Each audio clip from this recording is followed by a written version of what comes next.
Great. Thank you, David. We are live. So good evening, everyone. And we are beginning our April 22nd board meeting. We've just come from closed session. There's nothing at this time to report out on closed session. And to my knowledge, we don't have any emergency additions or modifications to the agenda. So I'm looking for a motion from school board members. All your faces are there. I see everybody there, but there's a lot of other faces as well. So from the board members at this time, is there a motion to approve tonight's agenda? I'll move to approve. Thank you, Thane. And go ahead. I'll second. Thank you, Jane. And all in favor, and I'm remembering now we have to do a roll call as part of teleconferencing. So all in favor of approving the agenda tonight, Jane? Yes. Thane? Aye. Michael? Aye. Kevin? Yes. And Shelley? Aye. So that passes unanimously. And now we're ready for the flag salute, if David's ready. I think I can do it, and I can just share my screen. It's a different screen. All right, it's not a great example, but it will work for now. So let me,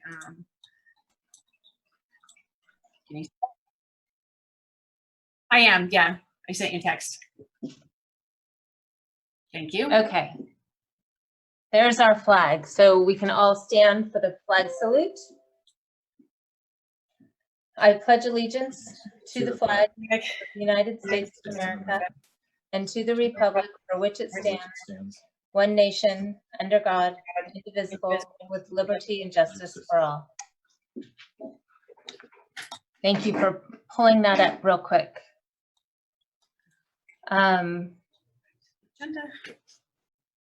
We had, thank you. There's the agenda.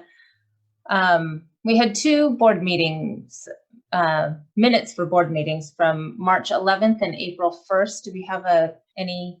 Can you take them? Can you take them? Or do we? Oh, pardon? So someone else is unmuting me. I'm not doing it myself anymore. Oh, I don't know. I was just going to move to approve both meetings together. Do we need to take them separately or together is okay? I don't have any corrections. I haven't heard of any corrections, so I think we I'll can do them second. together. Taking both of them together. Great. Thank you, Jane and Thane. Again, roll call vote. Kevin? Yes. Jane? Aye. Thane? Aye. Michael? Aye. And Shelley? Aye. That passes unanimously. And that brings us to our value awards. And I think, Tiffany, you were going to say a few words about this. Well, so I just wanted to share that this is a new award for us. And we had something very exciting happen. The Rotary Club of Ojai has a peace committee, and they have been looking for a project. And when we explained our values and our 4 values of the Ojai Unified School District, our 4 kind of community values, which are wellness, creativity, and inclusive culture, and environmental stewardship and regeneration, those tie really closely to peace and the work of the Peace Committee and the Rotary Club in general. So they have decided to sponsor this award that we give every month to 2 students, 1 elementary student and 1 secondary student.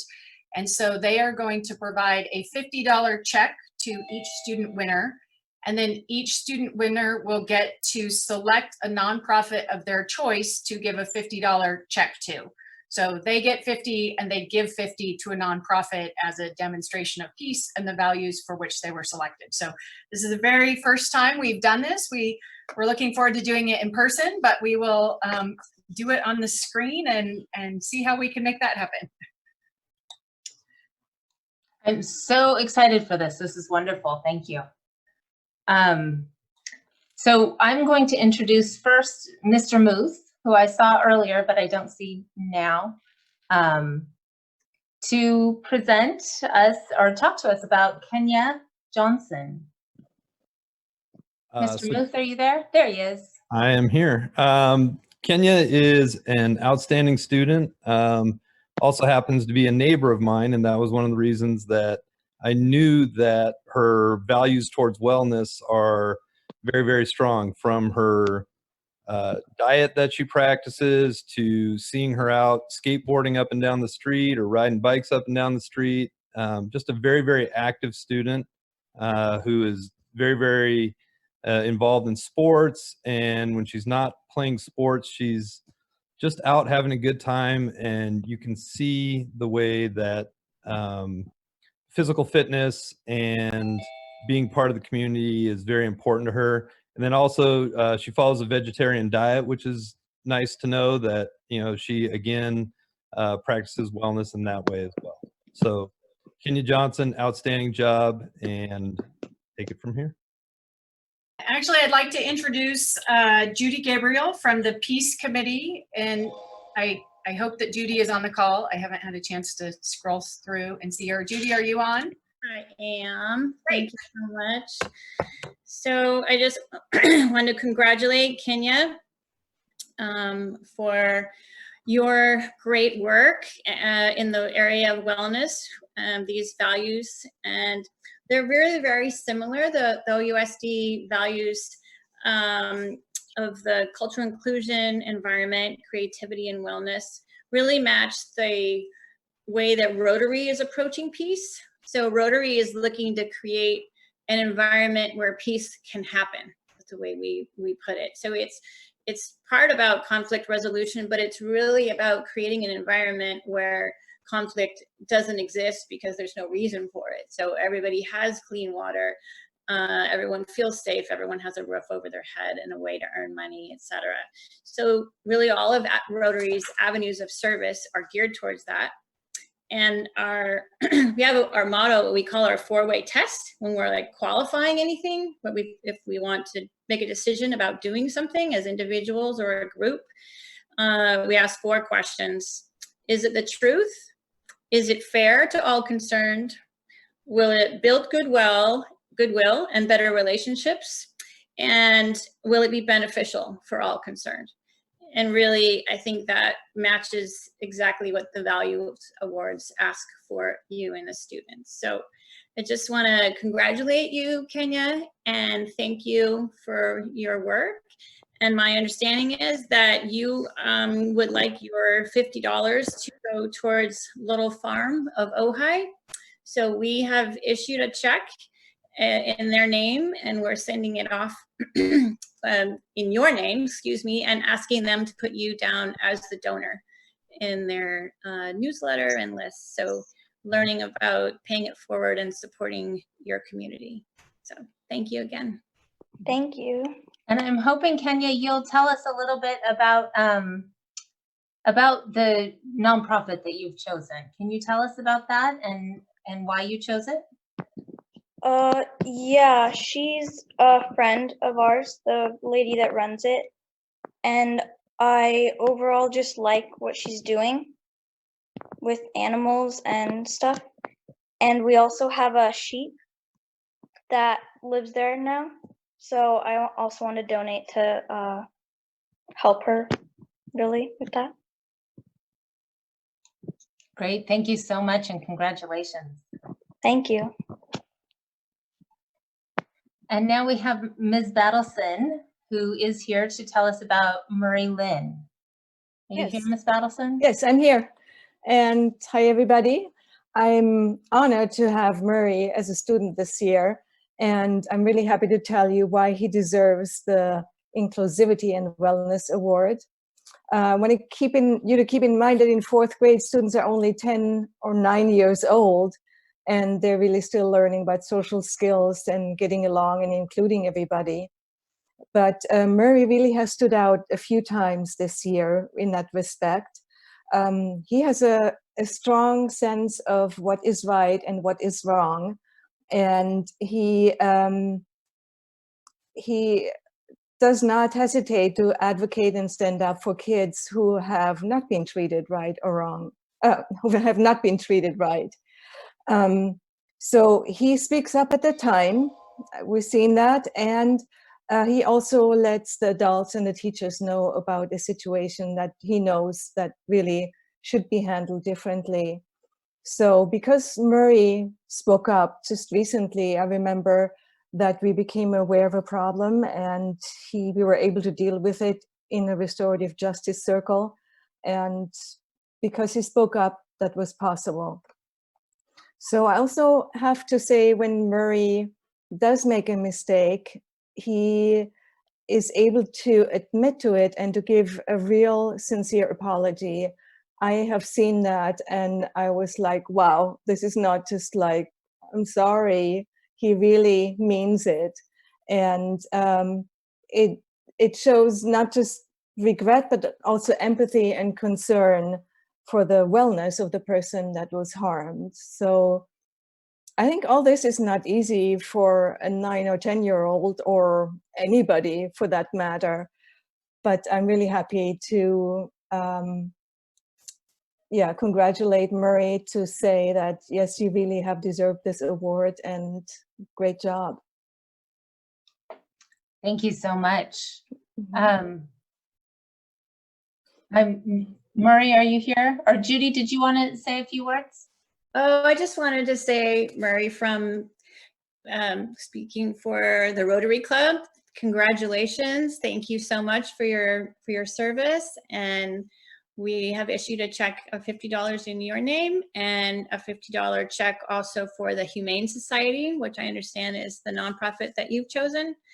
And also wanted to mention that we have what we call a Peace Builder Club in Rotary. It's a new service avenue, and so both Murray and Kenya are officially now Rotary Student Peace Ambassadors. That's your new title in the world. So we want to thank you for your service. Thank you. And Murray, are you here? I'm hoping you'll tell us a little bit about the nonprofit that you've chosen and why you chose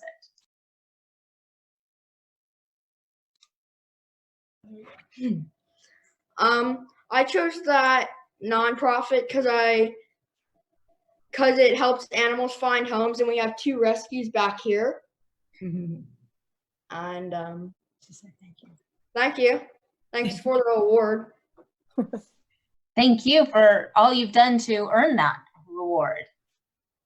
We're glad you were here, and we thank all the teachers and students that were able to attend. Thank you. Okay, Thank you so much. Bye-bye. thank you. Thank you. Bye. Thank you very much. Thank you. Thank you. Okay, we'll get out of here now. And as they're leaving our little chat room, we are moving on to public comments for tonight. And I think there are a couple of public comments, and I believe Tiffany is going to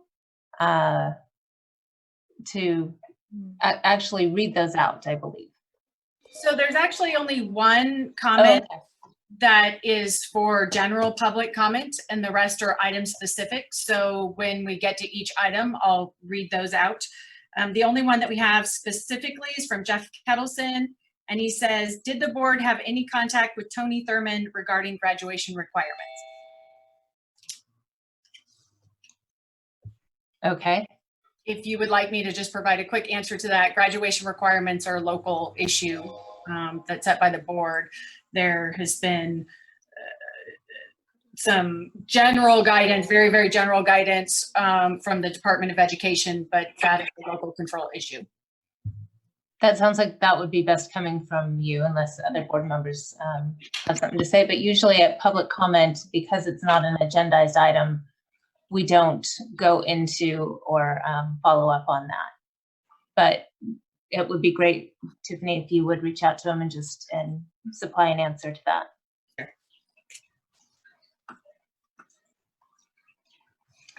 And so if that's the only public comment, General public comment, the for rest general, are all we have, right, we have other public comments, but they're agenda item specific. yes. But that brings us to our Student Advisory Council. Jane, do you want to say a few words, or should we go straight to students? I think we could probably go straight to students. We had a small sort of a subcommittee Zoom meeting on Sunday, and I think they'll be able to tell you what they've been doing and what their day looks like for them and what their friends are saying.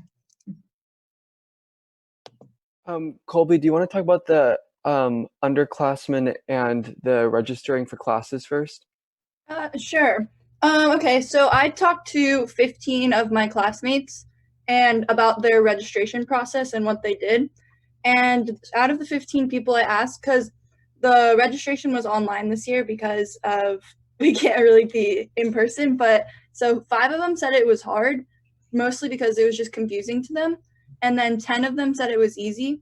And then out of the 15 of them, 4 people had to appeal because of the new class protocol thing, the 5 classes plus a sport, and then 10 of them didn't have to appeal. And I asked the people who had to appeal, like, why they had to appeal, and most of them because they needed more credits. And also most of the people I asked were juniors because I'm a junior, and most of them did not have to appeal because they have already filled up all of their credits, and next year they would not need as many.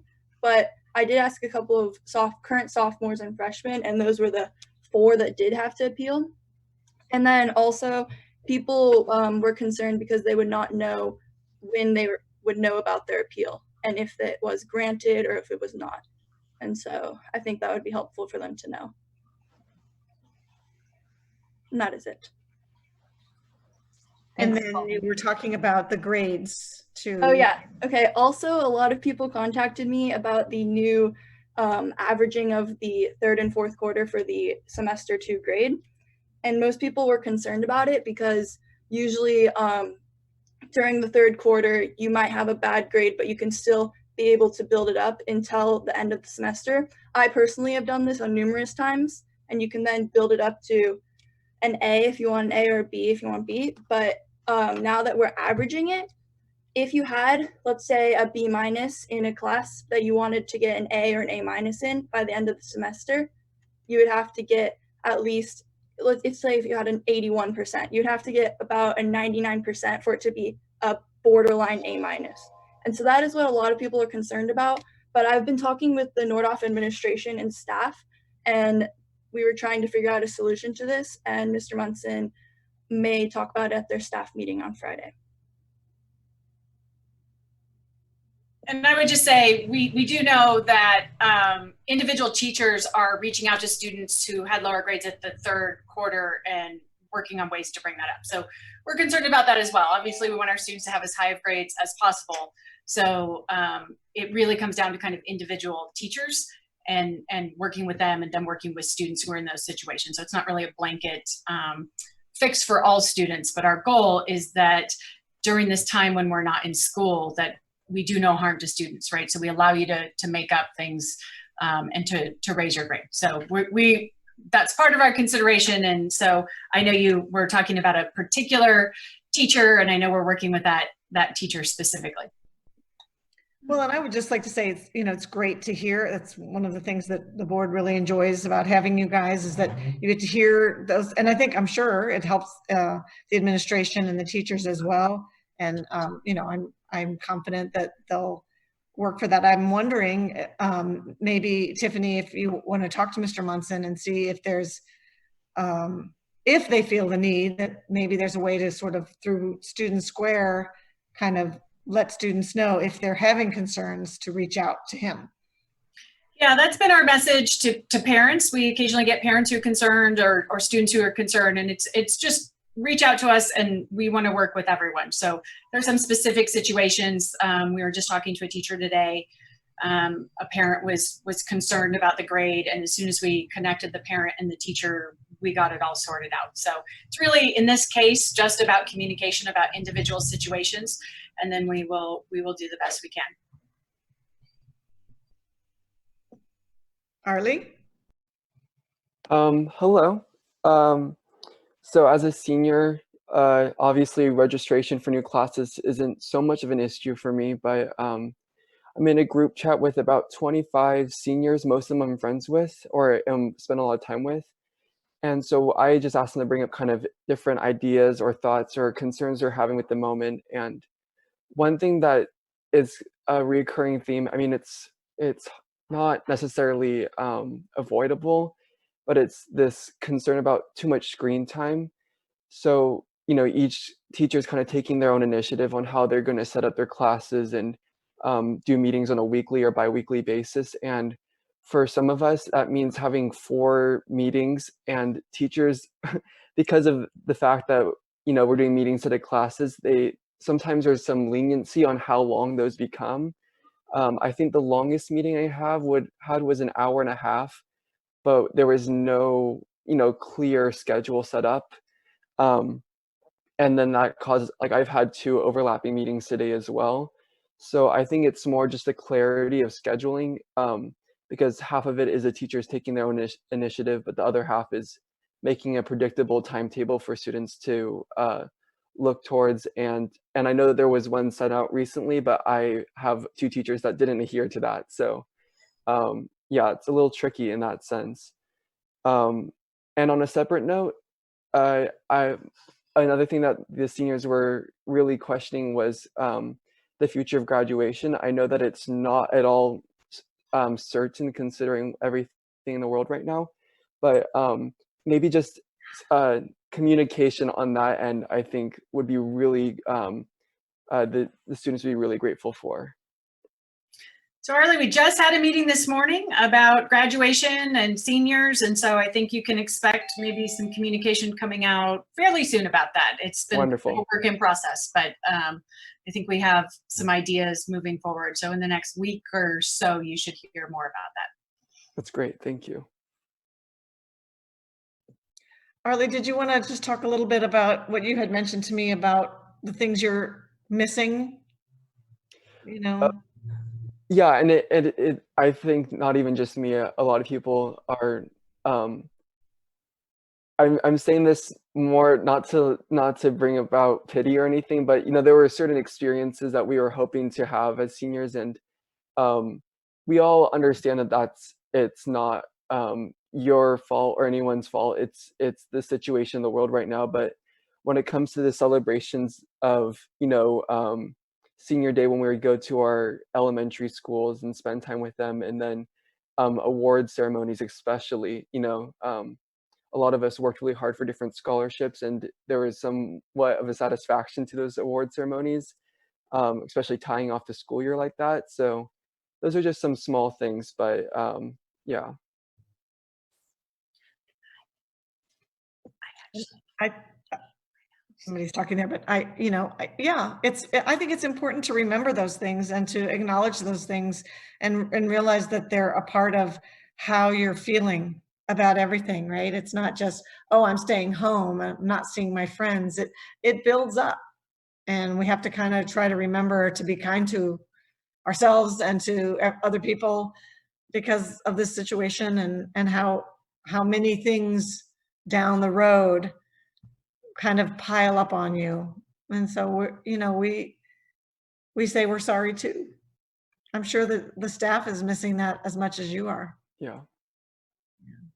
And so Tiffany, my question is, the conversation that you had this morning, was it just about graduation, or what was it all encompassing, all of these things, all these milestones? Yeah, it was actually, I think, mostly focused on seniors. And when I say we, I mean actually Nordoff staff. I wasn't there. But I did check in with Mr. Munson about what they talked about. There's a Google Doc, and I'm on the Google Doc, so I was kind of following along. So I think it was at this point mostly about seniors, because we're very concerned about honoring their year and doing what we can, knowing that we can't make it what it would have been. So there's some really great ideas, some folks out there who want to do some work on that. And so just stay tuned. There's things coming. Great.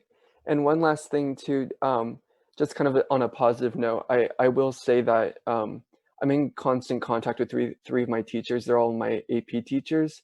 And I will say that they have been incredibly supportive for students who need help, office hours, assistance with work, and really accommodating to any given technological situations. And just reaching out in general for emotional, mental support. So that has been really great. That's wonderful to hear. Thank you for sharing that. Anything else from the two of you? Did you guys think of? The only thing else that I can remember that we talked about, one of the other students was on our Zoom meeting on Sunday, and she talked about motivation. You know, it's a little hard to get motivated sometimes. Yeah. Anything We else? all feel that.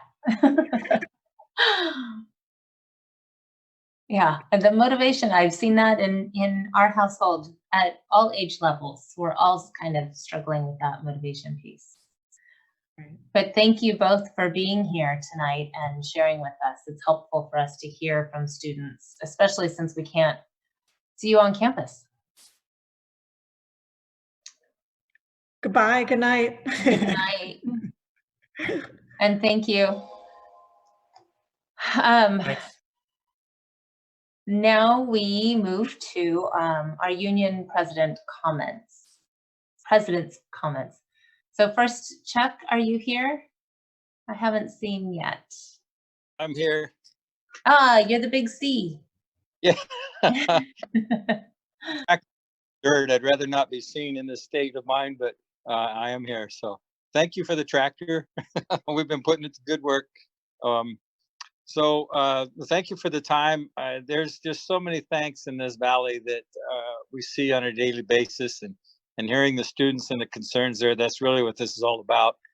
And from the CSEA standpoint, we've seen how the computer labs have been dismantled to get all that technology out to the people in the community and our employees, and this whole Zoom process of a new skill for some of us that cell phones was a big jump, you know. So we're embracing all of this, and I appreciate the human touch in so many ways. As we look further down the agenda tonight, we see all of the reductions, and that's kind of a mixed bag. And that if we look at that, we see how much the community has supported those positions with the PTA and the PTOs and the fundraising. And so we see a great community support.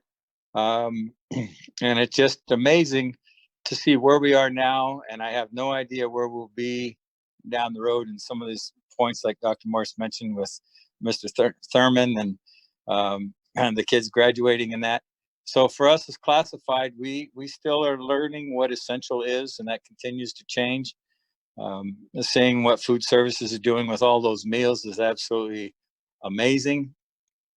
And when we see things like LA Unified having $100 million for their technology, I just kind of grin with our $26 million budget.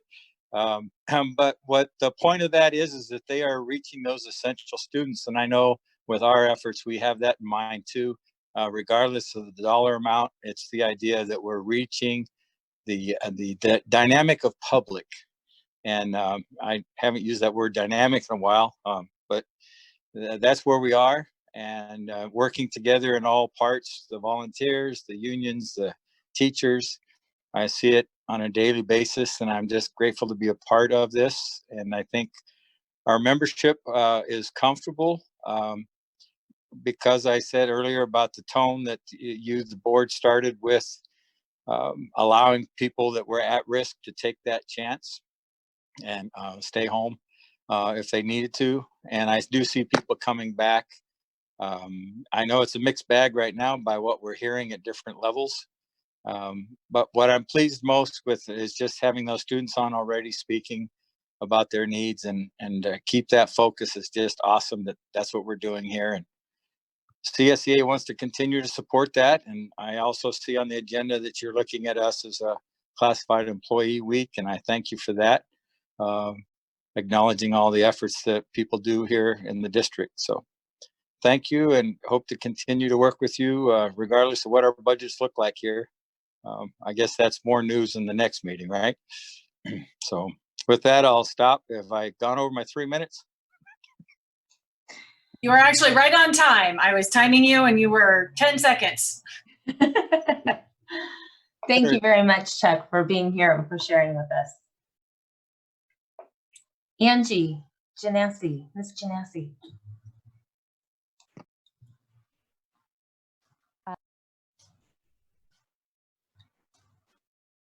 You're There we go. muted, Angie. It's too hard for me to hold down the mute button and hold my papers and talk. Sorry. Yes, I am Angie Janassi, and I am here for Ojai Federation of Teachers. First off, I would like to acknowledge Kathy Smith and all the secretaries in the district. Today is Secretary's Day, and I know that she has a new title, not secretary, but executive assistant. But I just wanted to acknowledge all of you before I go into what I had to say. You are the rock of every school and the entire district, and we could not function without you guys. So we just, from Ojai Federation of Teachers, we want to thank you for everything you do. So I wanted to get into everything that we have going on. First of all, I was cleaning off my inbox the other day because my email, like too many emails. And I cannot believe how far we've come since March, and from March to now, and phase 1, phase 2, we're into phase 3. And even thinking back to me talking to Tiffany in a meeting saying, this is coming, we have to do something about it. So I'm just amazed at how far we've come. I would say the teachers are so grateful for the phases. The phase 1, phase 2, phase 3 has been incredibly helpful for us to get up to speed and do it somewhat gracefully. I have spoken to so many teachers around, and I think every teacher I speak to has said, I've talked to my family members, my friends who are all educators, and we are listening to people being told they have to be up to speed from Friday to Monday. And we are just, again, so grateful. Everyone is busy getting phase 3 going and thinking about the grading. That's a big deal, especially at the middle school and the high school, and just figuring out what a passing grade means and trying to understand that. I know that we clarified that, but then each teacher, one of the beauties of what I'm seeing personally with my colleagues is that everyone is so concerned, not just with the socialization of the kids, but with every student being successful in this experience in every way. And it's really, I just thought you should know that. I mean, the amount of stress over the students' success, not just academically, but socially, has been at the forefront of every teacher I have spoken to. I think our stress level is it's leveling off finally. I think we're all kind of like taking a deep breath, able to clean out our inboxes. I would say Zoom meetings are really killing us, but only because it's hard to have a Zoom meeting. I mean, I've been trying to explain what it's like to have a 5-year-old Zoom meeting, and I would love to show you what it looks like so you can have an idea of 5-year-olds, because that's what I look at when I have a Zoom meeting. And my colleagues are saying sort of the same thing. So I actually had to tell one of my students, you have to stop shaking your computer, you're making me sick. So that's our life right now. I want to say that teachers are going above and beyond. I talked to some of my colleagues. One teacher is so focused on graduation and promotion. It's all she can talk about. Like she's just, and that she wants to make sure those milestones are being taken care of. I have 2 other teachers who are going from family to family, and for birthdays, they've got birthday signs on their cars and knocking on the door and singing happy birthday and giving them balloons for their birthdays. So it's really such a nice thing to be in a small town and be part of Ojai Unified and see people doing that. Let's see. I think, Pete, we're all missing our daily routine. I think I really want to say that. I laughed. I went over to the district office last week, and I showed up in my teacher clothes, And both Tiffany and Cheryl were like, whoa, you've got your teacher clothes on. You don't have your leggings and your overalls on. And I think all of us are saying the same thing. Like, I just need to feel like I'm a professional and I can't wear another pair of leggings again for the rest of my life. So, you know, that's, or my jeans or whatever. Okay, so those are the things I wanted to say about where we're at. I do have two more things. I'm sorry, I'm gonna just say them. I'm really pleased that the board, I think the Ojai Federation of Teachers we are really pleased to see that the board is going over policies and goals. I noticed that you're looking at goals right now tonight. And I want to just acknowledge that. I think that's wonderful. When I got my position, I found that there were a lot of, because Martha had been in her position for so long, there was just a lot of assumptions about the way things function. And it took a few years for all of us to come up to speed about how you do things as a board, as an organization. And I want to applaud you personally for going over these policies and goals. I think it's a really important thing to do. Finally, I did want to acknowledge, I would like to talk about the MOU, but I don't know if you want me to talk about that now, or if you would like to talk about it now. Okay. So I want to say that we worked really hard on the MOU between OFT and the school district. I feel like it's a great MOU, and I'm very pleased with it. It has covered everything that I felt like we needed to cover.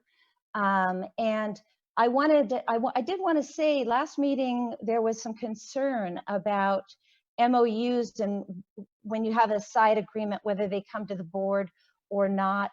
And I just wanted to let you know, I signed several side agreements with Andy, and I think I signed one with Hank that never came to the board.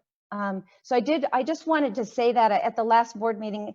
I don't know how to raise my hand anymore and, you know, say, can I say something? So I thought you should know that, and know that these are some things that happen. We didn't even take our MOU to our normal negotiations committee based on what CFT told us. They said, you do not need to do that. Go through it, make sure you do it. We sent it out and had people look at it and check it. But I just wanted to let you know our process so that you know that we weren't skirting around the board. I was just following what I had done and the protocols that I had followed in the past. And I just felt like you should know that. I think that's it. Thanks, everybody. Thank you very much, Angie, for all of that, for all of it, and for coming in your work clothes. Well, these are not my work clothes, but.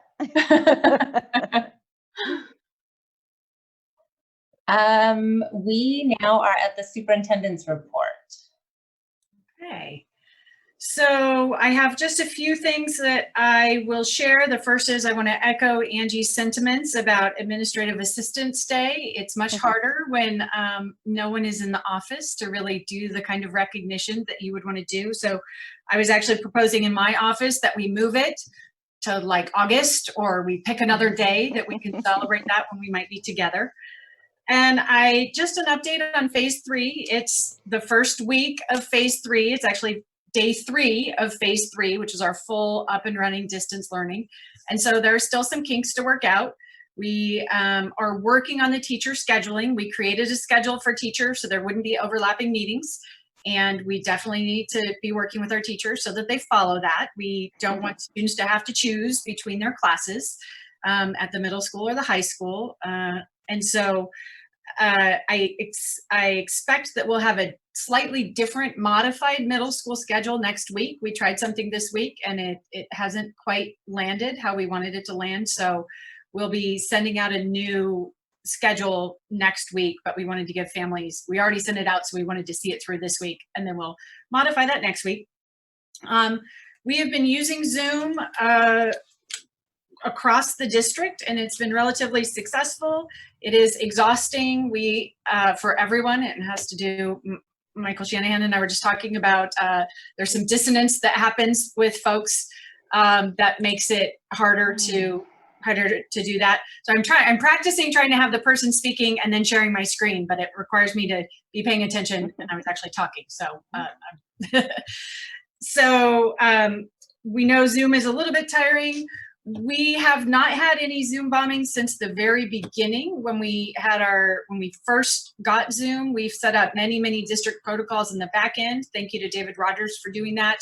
So as long as our teachers are following that, we do need to work and make sure that every teacher is clear about the expectations for student behavior during Zoom meetings, just as we would be during regular class meetings. So for everyone, it's difficult to make sure that you are in a classroom setting, even though you're on Zoom. We can still see you, and you still have to behave as you would if you were in school. So just kind of working that through, sometimes a little more so with our middle school kids than our other grades. We are continuing to hand out meals. We surpassed the 10,000 meal mark last week. Next week will be starting to make appointments where families can come in one at a time and make an appointment to come into our clothing closet. So we're partnering with Help of Ojai, so we will have children's clothes so families can come pick out clothes if they're unable to shop, either because the stores are closed or because of lack of funds. We received some thermometers from this group called Kinsa. They're digital smart thermometers. They connect to an app. So if families have smartphones and would like a digital thermometer, we have 400 to hand out on Friday at the elementary schools. And so you have to download the app and take your temperature. But we think as we move forward, we will want to make sure that families have access to take temperatures and make sure that students are healthy. We're also ordering pulse ox machines for the district, little finger pulse ox, because that's another data point about if people are healthy or not. So when and if we start to come back, either for graduation or summer school or in the fall, we would have 2 data points for people entering the campus, probably body temperature and pulse ox, and we would say, okay, seems like you're fine, or maybe we want to check you out. More details on that to come, but that's kind of what we're thinking right now. In terms of registration for the high school classes, we are just finalizing our calls now to students who never filled out the registration form. Once we get to about 90% of forms turned in, which we're pretty close, we think we'll hit that number by Friday, then we'll be able to start scheduling kids in classes. And then at that point, we'll know if we can honor the appeals of students or not for those extra elective classes.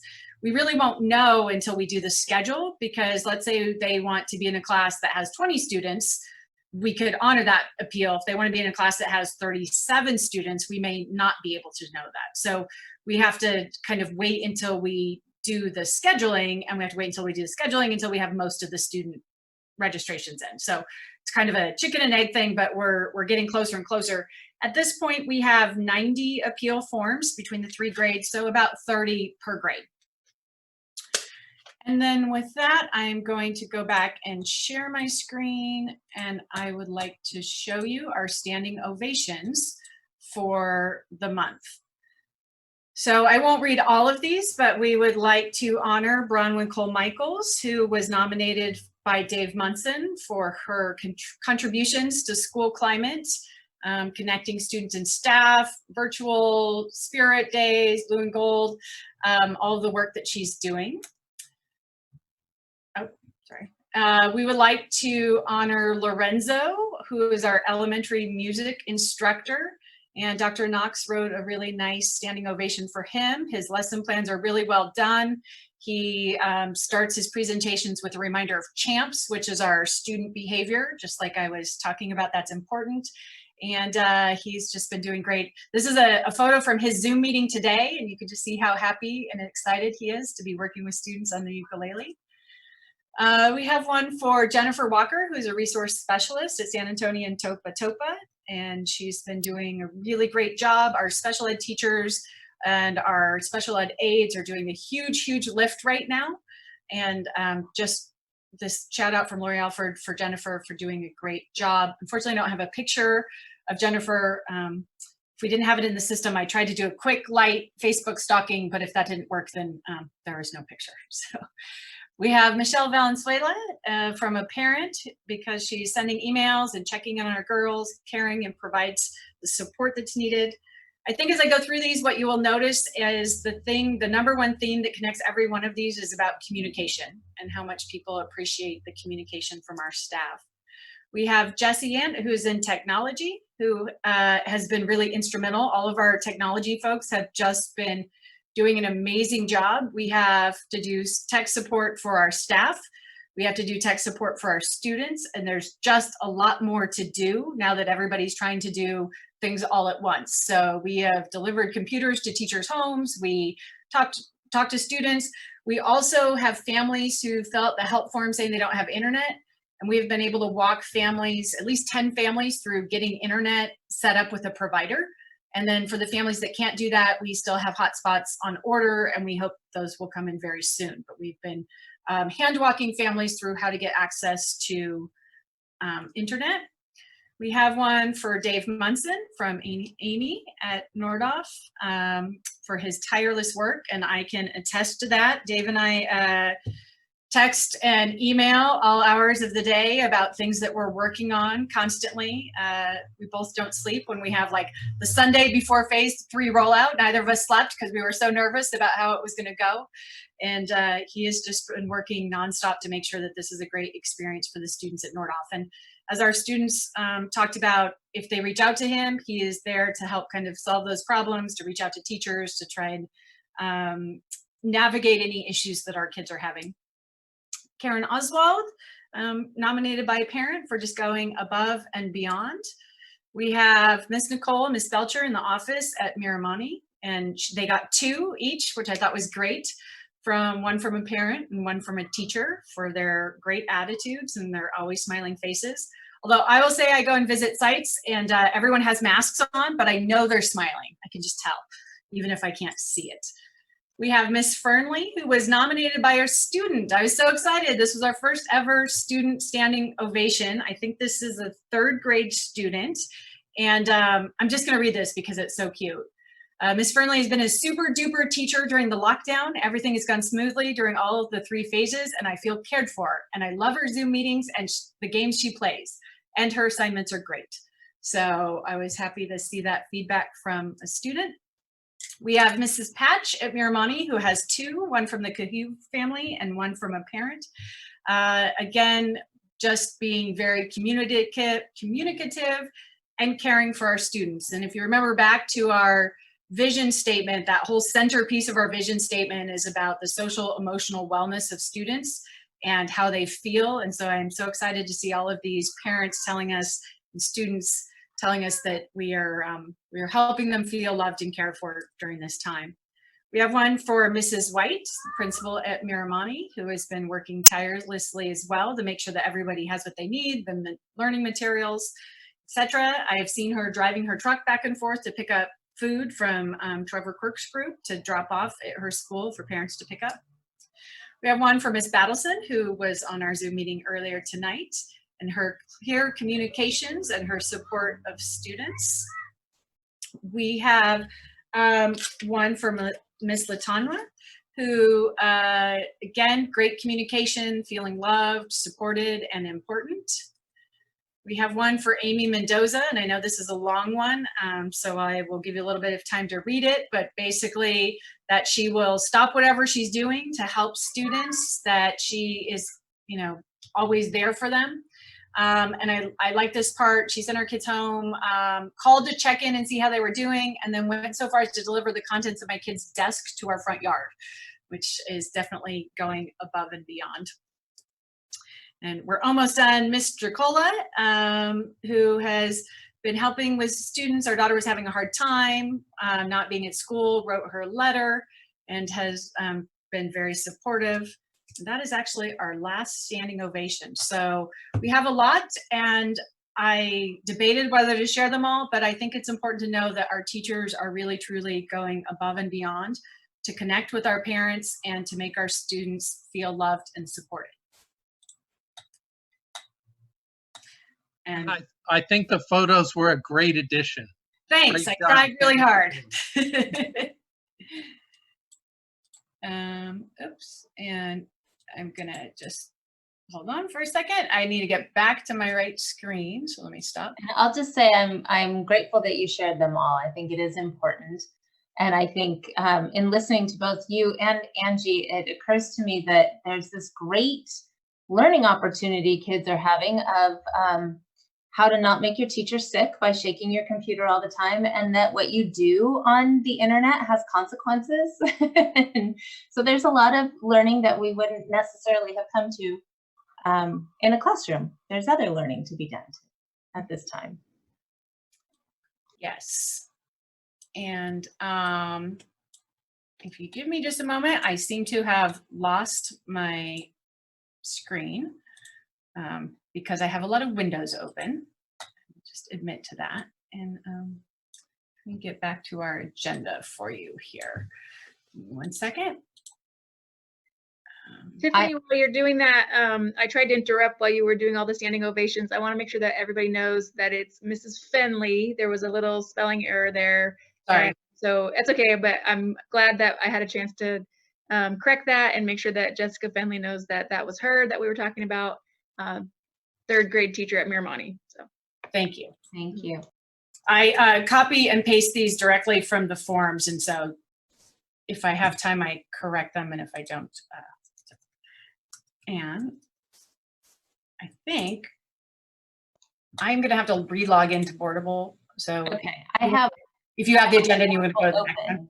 Okay, thank you. And if that was the end of the superintendent's report. That is the end, yes. Okay, I will just introduce that we are moving on. I have it to the side of me, so I know it looks like I'm not paying attention, but I'm just looking at my other computer.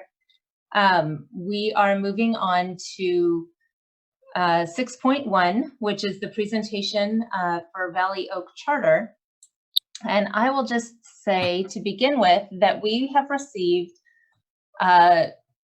an overwhelming amount of public comments for this topic. In fact, we have received 53 comments in favor of renewing the charter petition. And while we usually allow for any and all to speak in a public session, I fear that it would we would not have, it wouldn't have the same effect coming from me reading them all out, all 53. So I'm going to summarize by saying that the desire for renewal is overwhelming, having not gotten any letters against the renewal, and 53 for the renewal. Of those 53, we heard from teachers and students and parents and grandparents were all represented. These letters were sent to the entire board ahead of time, so everyone has had the chance to read them. And they also will be published on our website in the next day or two, along with in the agenda, so that everybody can read them and they are officially in the public record.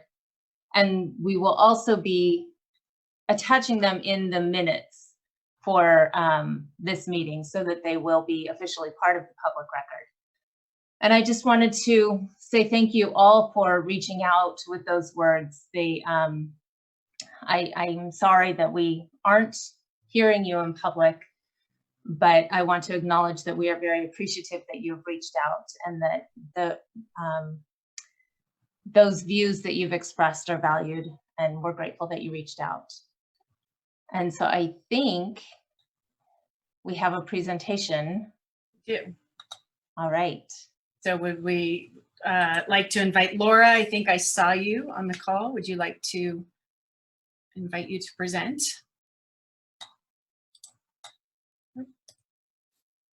Laura, are you here?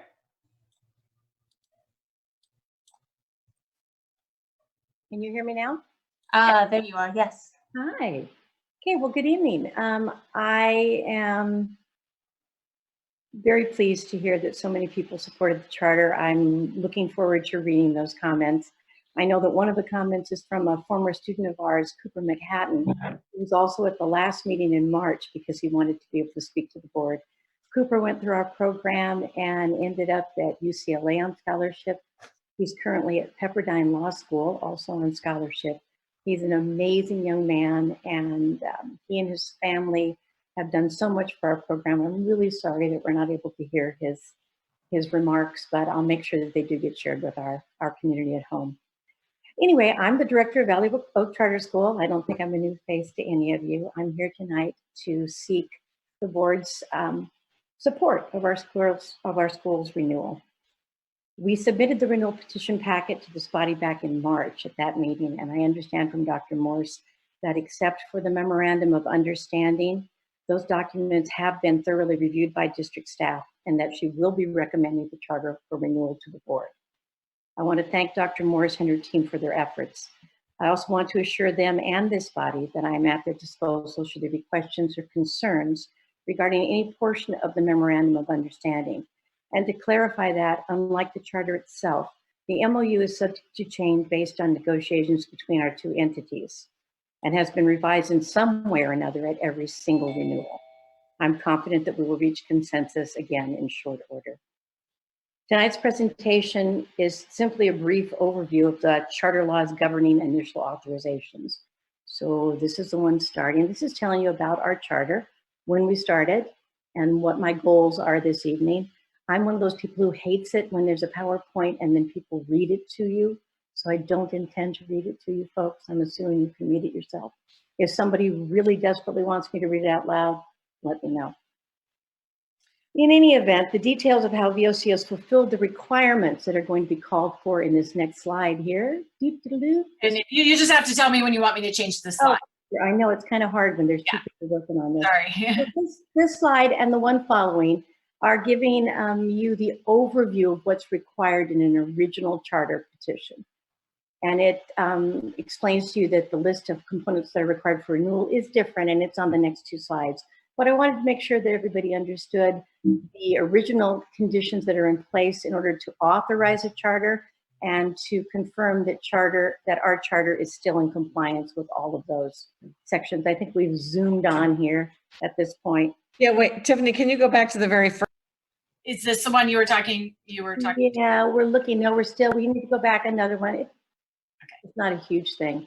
One more. So just stop right there, Tiffany, if you would. Oops. Okay, this is the charter school petition itself, which we brought to the board back in 2002. And this actually specifies the reasons why a charter can be denied, an initial charter. There are a whole lot of other things that are required in order for it to be approved, but these are the things. You can go to the next slide, Tiffany, if you would please. These are the things that are required so strongly that if any of these are missing or insufficient, the board or the authorizer is required to deny the charter. I wanted to make sure that that was clear. The next two slides, and again, these are all detailed in our charter itself. Tiffany, if you, there we go. These are the requirements for a renewal petition, and that's what we're talking about tonight. We have already submitted to the district detailed answers to all of these issues here. I wanted to point out, this was back a slide or two, that the initial law that created charter schools went into effect nearly 30 years ago in 1992. And since that time, there's been a tremendous growth, as you know, in the movement, fueled by the desire of California families for choices and options in public education. In 2019, there were over 1,300 charter schools in California, 12 here in Ventura County. Some are large organizations with multiple campuses, like Vista Real Charter, who you folks are working with for potentially summer school if it ever actually comes around. They have campuses everywhere. Others are small individual programs, like Valley Oak. We're unique. We're one of a kind. So unique, in fact, that we were invited to share our story at a recent Charter Association conference attended by over 4,000 educators. Valley Oak is distinguished not only by its homeschooling program and intimate community, but by its close relationship with its authorizer. While most of the Ventura County charter schools are authorized by the Ventura County Office of Education, Valley Oak Charter remains under the authority and guidance of our local school district. That is a huge factor that I was unaware was such a major thing until we presented at this conference. We are fortunate to have a relationship with the district that allows us to support all of our students in the community together. And I appreciate that very much. I wanted to say that to you all because I know it's not always easy to have kind of a different program in the community, and I know it sometimes causes conflict for you. but I appreciate the fact that you make the effort to see the program for what it is and to appreciate the program for what it is.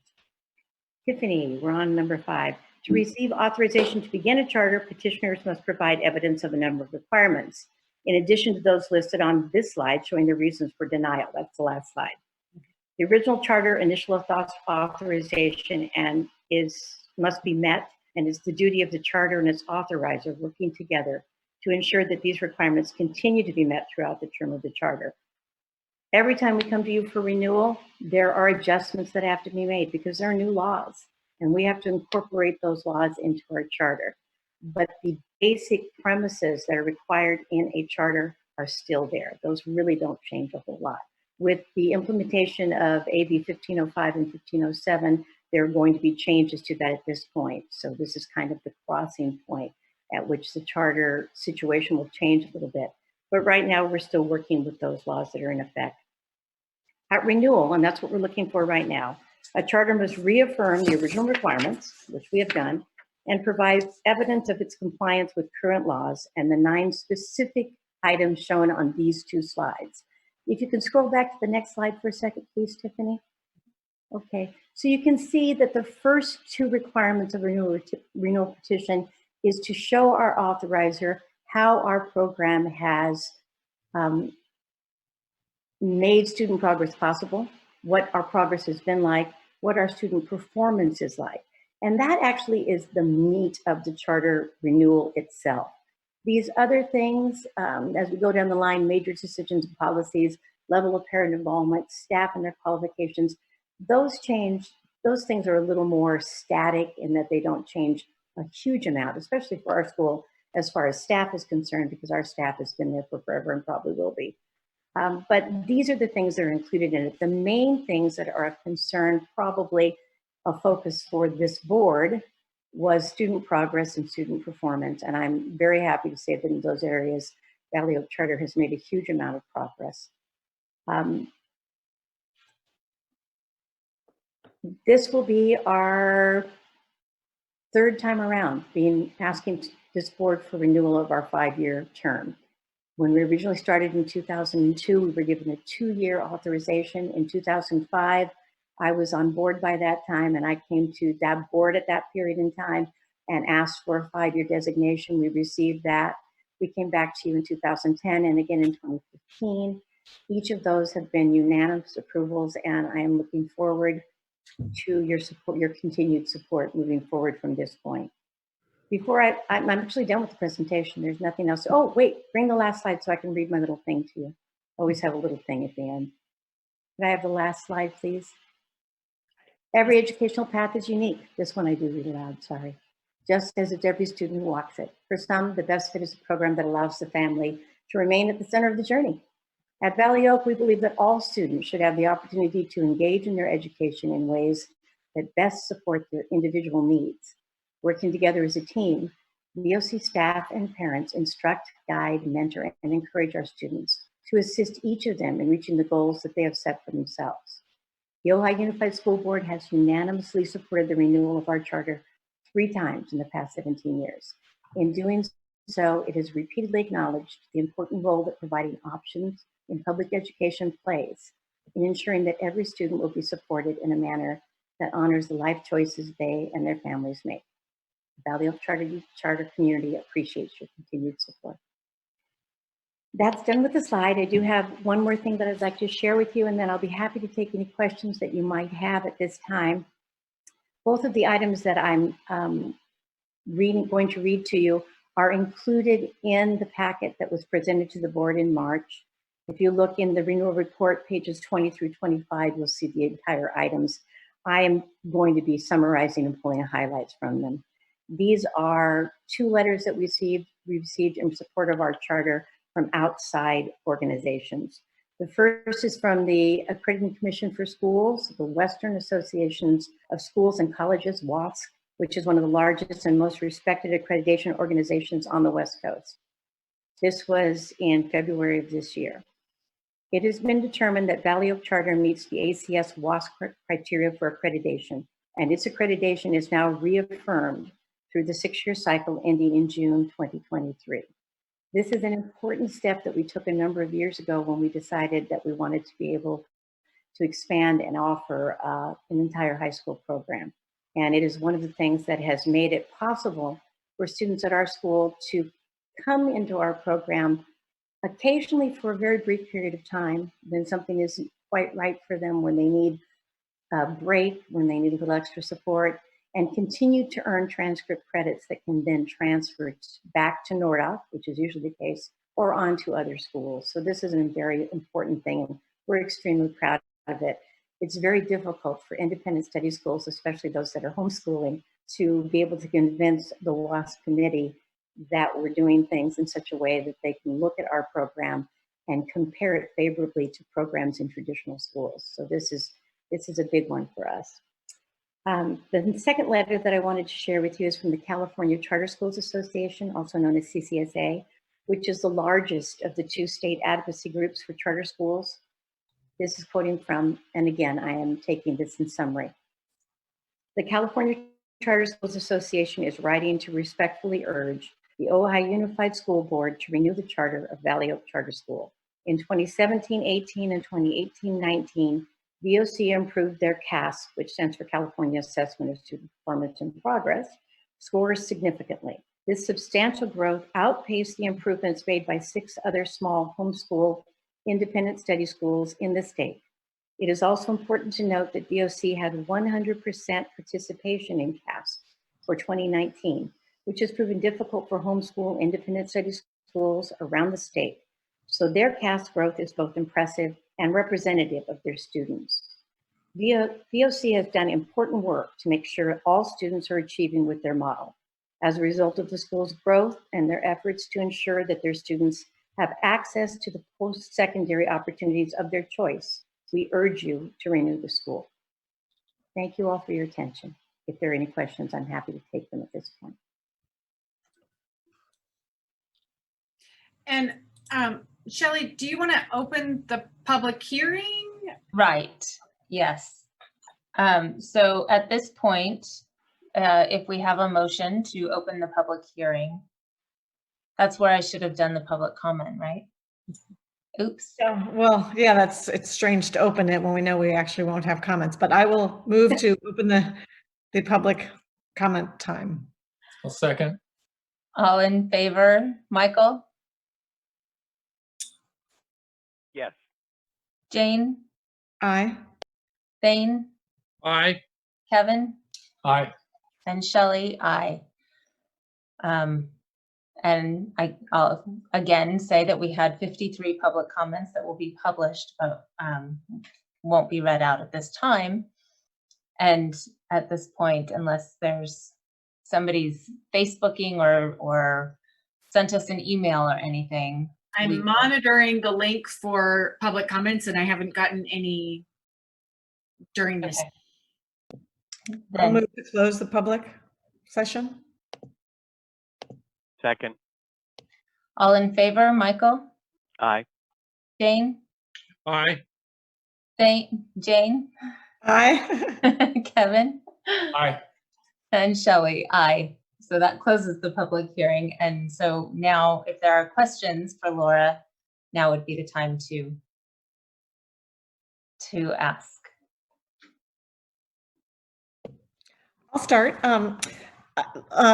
First of all, I agree, Laura. I am grateful that we have a good communication and we have mutual respect for each unit. And I wanted to focus a little bit on the student progress and student performance.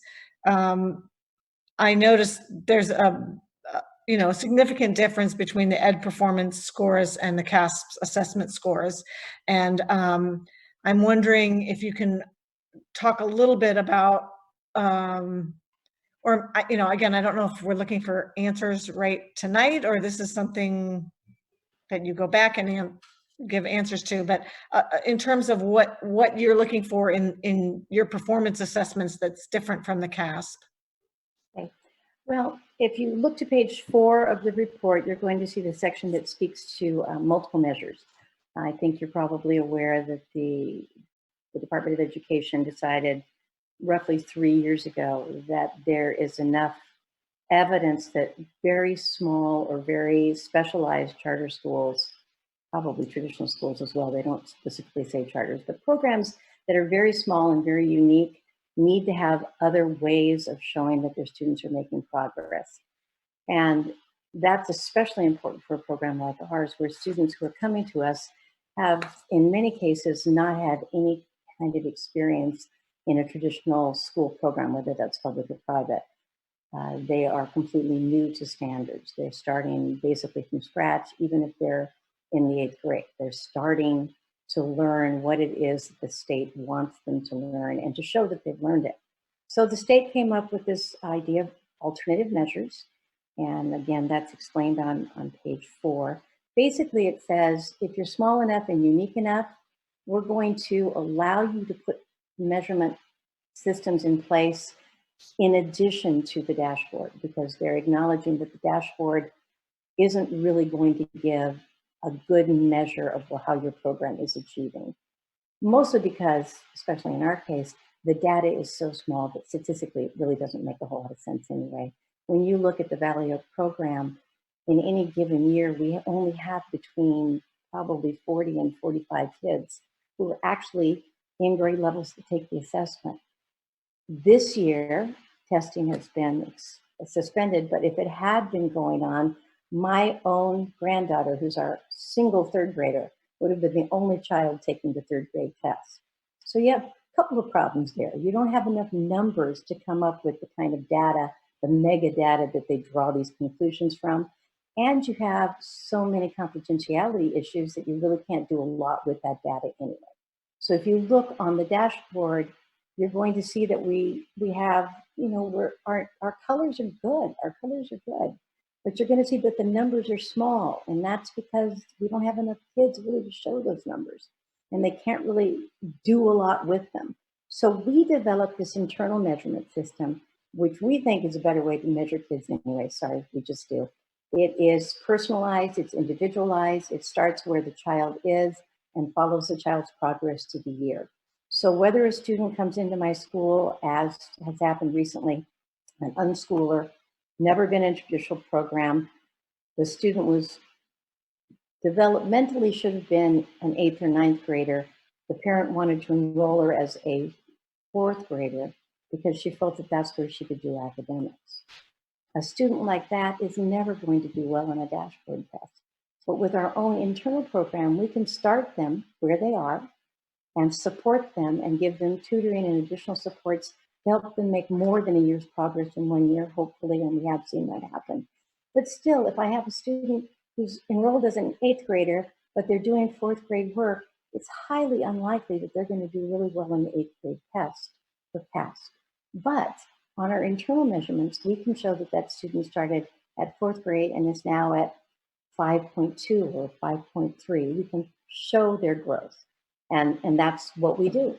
We track it internally. We're no longer using Ed Performance. We are currently using several other programs, including Edgenuity, MobiMax, and IXL for both our student performance data, as well as for our students' independent study work at home. By the way, this is shout out to all the teachers of Ojai Unified who have struggled to figure out how to make distance learning work. It's a beast, and I really applaud you all for hanging in there with it. We've been doing it for a number of years, and still making this transition to not having the kids on site at all was challenging for us. I can't imagine how difficult it must have been for you. I'm sorry, Jane, does that answer your question, or did you have more? Yes, thank you. And I assume it's okay. I just have 3 questions, so I'll just just all 3 of them, and then we can move on to somebody Hey, else. Jane, could I just follow up right there, though? Yeah. Just a quick question, Laura. With respect to those different alternatives that you list, Ed Performance, MobiMax, Edgenuity, IXL, Apex, are you using some consistent approach? Like always using MobiMax for whatever math, or are you using it depending on the kid, or how do all those different performance metrics work together? Okay. We do keep the same system throughout the year. We assess our students when they enroll in the school, so generally within the first 2 weeks of enrollment. And then we assess them again mid-year, and then we assess them again at the end of the year. And we use the same tool throughout. Which tool is used is depending on the student and the grade level. For our K-8 students, primarily we use MobiMath. It has an excellent assessment system. It allows our parents to also look in, and because we have that parent, involvement component that is really important to us. Edgenuity is harder to deal with. So Edgenuity, the way their system is set up, although they told us it was going to be different, their system is literally set up for a traditional school setting where you have a teacher in charge of 30, 40 kids. They are not really set up to provide full access to their programming at all for my 52 parents. They're just not set up for that. So with Edgenuity, and plus they don't really have good tools for tracking growth starting from point A and taking you all the way to point Z. So with our students who are using Edgenuity, we use the IXL assessment system, and we use it throughout the year, beginning of the year, middle of the year, end of the year. So it's still apples to apples. Got a thumbs up. Jane?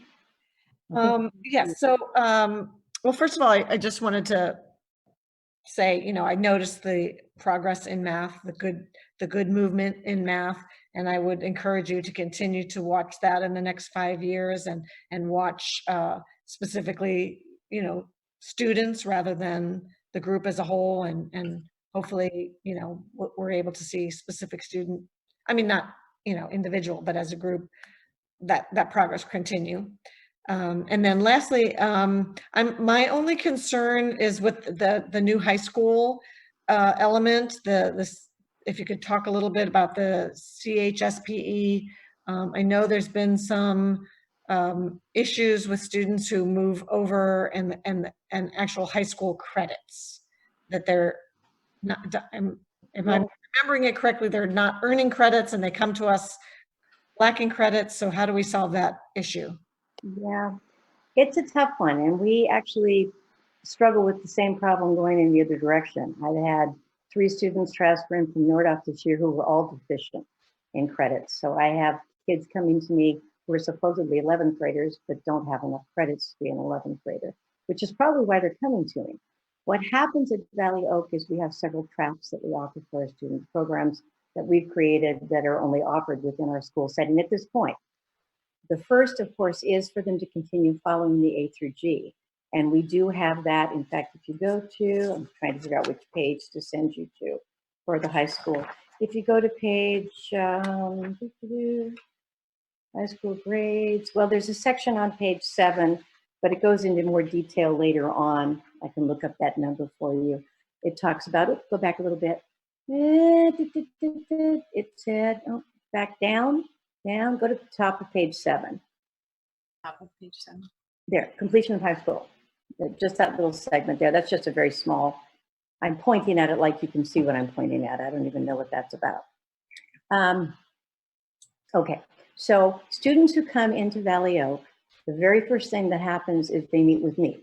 All students, whether they're high school or not, they meet with me or another member of my administrative team, and we go through all of the ins and outs of our program that make it different, because it is different. Parents are asked to do different things happen with their kids, the curriculum is different. We go through all of these things to make sure that there's real clarity. If it's a high school student, the last section, there's a separate section where we go through the high school options for a student.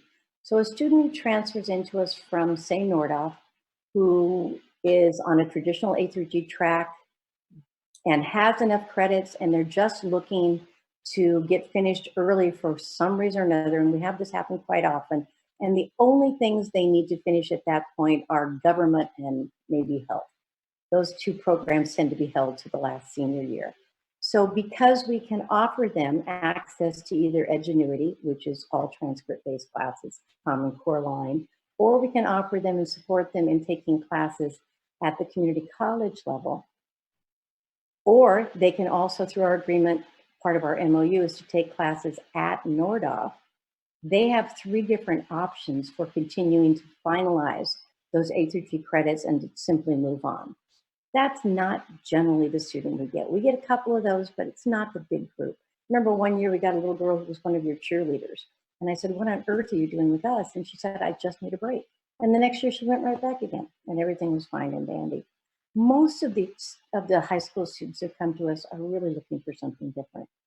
There might be, we had a 12th grader who enrolled in our school from outside of the district, who literally as a 12th grader had 54 high school credits. So there's just absolutely no way that student is going to make up the APG credits in any realistic period of time.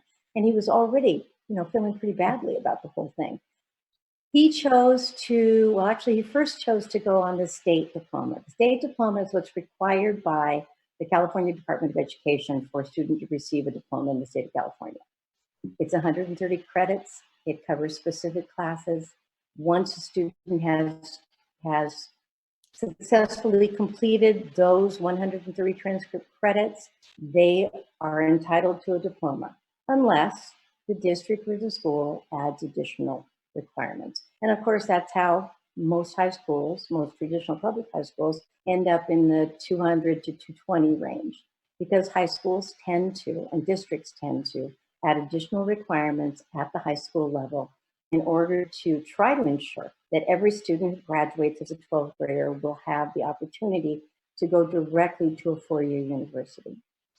At Valley Oak, we say, well, if that's what you're looking for, we can support your A through G, but you really should be looking at going back to a traditional program. So if you only have a little bit you want to do, we'll support you through that. But really, if that's what you want, this isn't what you should be looking for.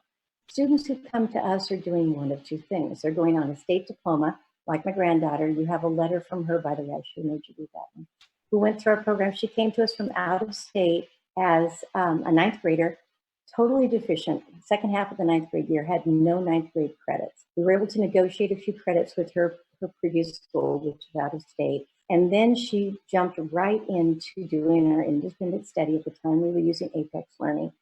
She really didn't like it a lot, but she did it. She kept moving forward because she was able to progress at her own rate. Then she discovered Ventura Junior College. And you have no idea how huge that was for this particular student.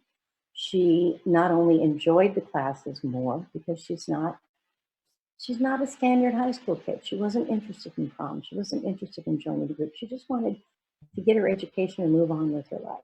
The community college served that purpose for her. She went on to take, I think, of all of the credits that she earned, and she earned a state diploma, she earned probably 80% of them at the junior college. As you know, a high school student or a K-12 student taking classes at the community college level earns not only credit for their own program, but they also earn college credit.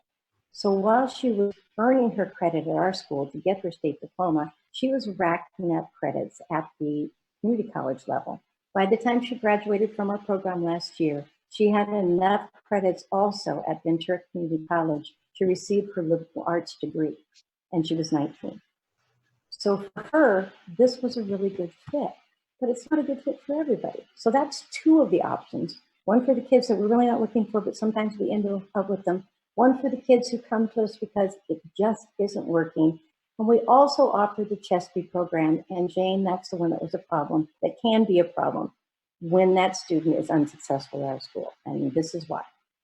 The CHESP, like the GED, is a certificate program. Students working on the CHESP do not earn transcript credit. They're not working on the same kinds of materials that are required in a classroom setting to receive those credits. I can't give them credits because it would be going against our WASC authorization. When a student and a parent comes to us and we go through all three of these programs, they have to sign, not only with me, but again with their supervising teacher, that they understand that their student's not earning credits, that they understand that if the student leaves our program without earning the CHESP certificate, that they may have to start everything all over again, or they may end up having to go for a GED. All of these things are explained in great detail, and we get signatures from our families. If a family is signed up for one particular track and decides that they need to make a change, we do require that they stay on that track 2 semesters to make sure where we're going with this. Sometimes a student will come in and they'll try a track and they'll go, that's not good, I want the other one. But it's not always that. Sometimes it's that the student really isn't a good fit for independent study. So we do try to make them stay with a particular program long enough to see if it's the program or the person that is not a good fit for this, for Valley Oak Charter. But there are cases when a student does leave our school without those credits. There are cases when a student, as I said, comes to our school without those credits. And we do, as I'm sure your schools do, just the best we can at that point because we don't have a whole lot of other choices. Jane, does that answer your question? Jane? Yes. Thank you. That's all I had. Awesome. Anybody else? Can I just follow up on that? Because my understanding is that with the CHESP, there's more limitations than with a GED on what you can do after high school. Is that? There's one main difference, and that is that it is only a state certificate. GED is a national certificate. So if they went to others, pardon me? So if they went to another state to apply for a job or to go to school, then it would not be looked at as a high school graduation. How's that? I'm not sure I understand. A GED and a CHESP are viewed in the same light, which means that they're not equivalent to a diploma, but what they do is they say that this student has the equivalent of a high school education. So if you're looking at whether a CHESP would be used for a work position, I don't think that that would be an issue. It would be an issue if a student went to another state and wanted to use it, as with a GED, wanted to use it in order to enter into a four-year university or something along those lines. It's not going to be accepted for those kinds of things. But otherwise, a CHESP is a high school equivalency, just like a GED. The question as to whether if a student were to get their CHESP in California high school proficiency, and then move to, I don't know, Utah, and want to apply for something that required a high school equivalency, whether that employer would say, well, this one doesn't count because it's not a Utah version, is something that we've never come up against, but I suppose it's a possibility. And we make sure that our families are aware of the fact that there is a difference between the CHESP and the GED as far as where it is uniformly accepted. And is there a difference in military? Going into the military, is it looked at? Military only accepts any certification program, GED or CHESP, if you can also show that the student has completed certain coursework and has gotten a passing grade in it. We ran into this problem with the student, oh gosh, years and years ago. The student knew that they wanted to go into the military. It was their plan from the beginning. They went for the CHESP, and his recruiter said, we can accept this, although this was in California, so I can't speak to what might have happened out of state. We can accept this, however, you still have to show that you've completed, and it was like an English class and a math class, and I'm sorry, I can't remember specifically what they were, but it is true that the military does have its own requirements. Or do you collect ADA for students who are on the CHESP track? Yes, we collect ADA under Ed Code for every student who is enrolled in our campus.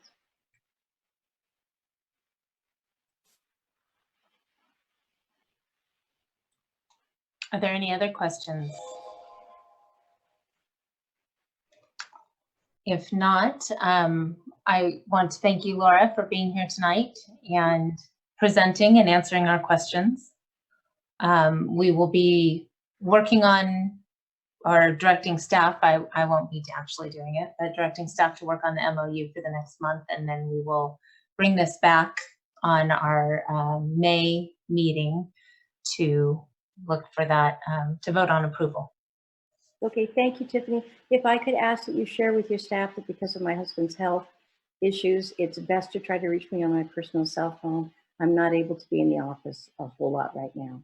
And I believe they all have that number. And Laura, I would also like to apologize for the last meeting. We should have had you go right at the beginning before that long 3-hour. Thank you, Jane. That goes a long way.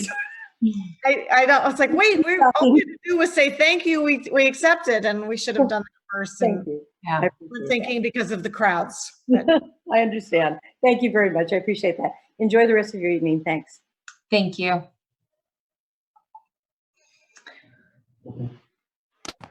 That brings us now to 7.1 in the agenda, which is the consent calendar. So if there's a motion to approve the consent calendar. I actually, before we do that, I just would like to give a thank you and a shout out to the Lions Club and the City of Ojai for their contributions and assistance, and say thank you. Yes, thank you. But I'll make a motion to approve the consent calendar. I'll second. Could I ask one? I'm sorry, guys. One quick question. It's not, I mean, I can ask it. Let's go. Let's vote. Let's vote. I'll ask it after. Okay, so I heard Jane motioned and I think Thane seconded. And so we'll take a roll call vote. Michael? Yes. Jane? Yes. Thane?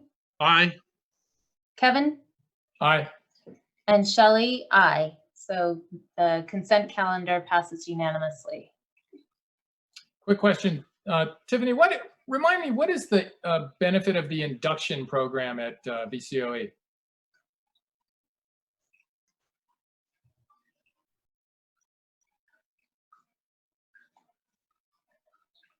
Was I able to, could you hear me? I had to scroll back to see myself so I could unmute. The benefit of the induction program is it's required for our new teachers to clear their credential. They have, so they go through that program. We don't have to use VCOE, we could use someone else, but we have historically used VCOE, but it's a state requirement for them to clear their credential, both for administrators and for new teachers. Is the 2-year program required or just one? VCOE requires a 2-year program. There are other models in the state. Thank you. I just wanted to understand it. Thanks. Anything else, Cheryl? No, yeah, it's just required to clear their credential. They get a mentor teacher that we assign in our district, and that mentor teacher helps them through the whole induction program for 2 years.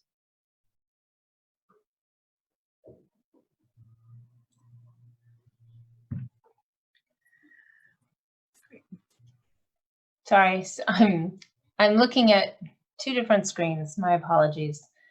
So the consent calendar has passed, and that brings us to 7.2.1, which is the reduction or elimination of classified positions for the 2021 school year. Tiffany, we have to do the MOU 7.1.12. That's on the consent calendar. Oh, sorry. Okay, got it. We do have public comment on 7.2.1 from Stephen Weed, who says the individual staff changes suggest that the adjustments will disproportionately affect elementary and special ed students. Granted, this may be the only option with our existing labor agreements and seemingly no interest in amending the contract for limited time. Has the district formulated any approaches to mitigate these cuts? And that is our public comment on that item. And with that, I would say these are our layoffs that we do annually because these folks are paid hourly or on temporary funding sources. So we would do this regardless of any kind of budget issues that are happening. This is just a precaution that happens every single year based on the type of the funding source that people are paid out of. And I would add that I think that the board is and the superintendent are very aware of the difficult choices ahead, and that our plan is to work with all stakeholders to really try and find the best possible way to stay solvent, recognizing that there will be no easy choices. thank you. I would agree. Thank you, Kevin. I agree. Tiffany, can you read? There was one. Just read Steve's comment. There was one thing that confused me.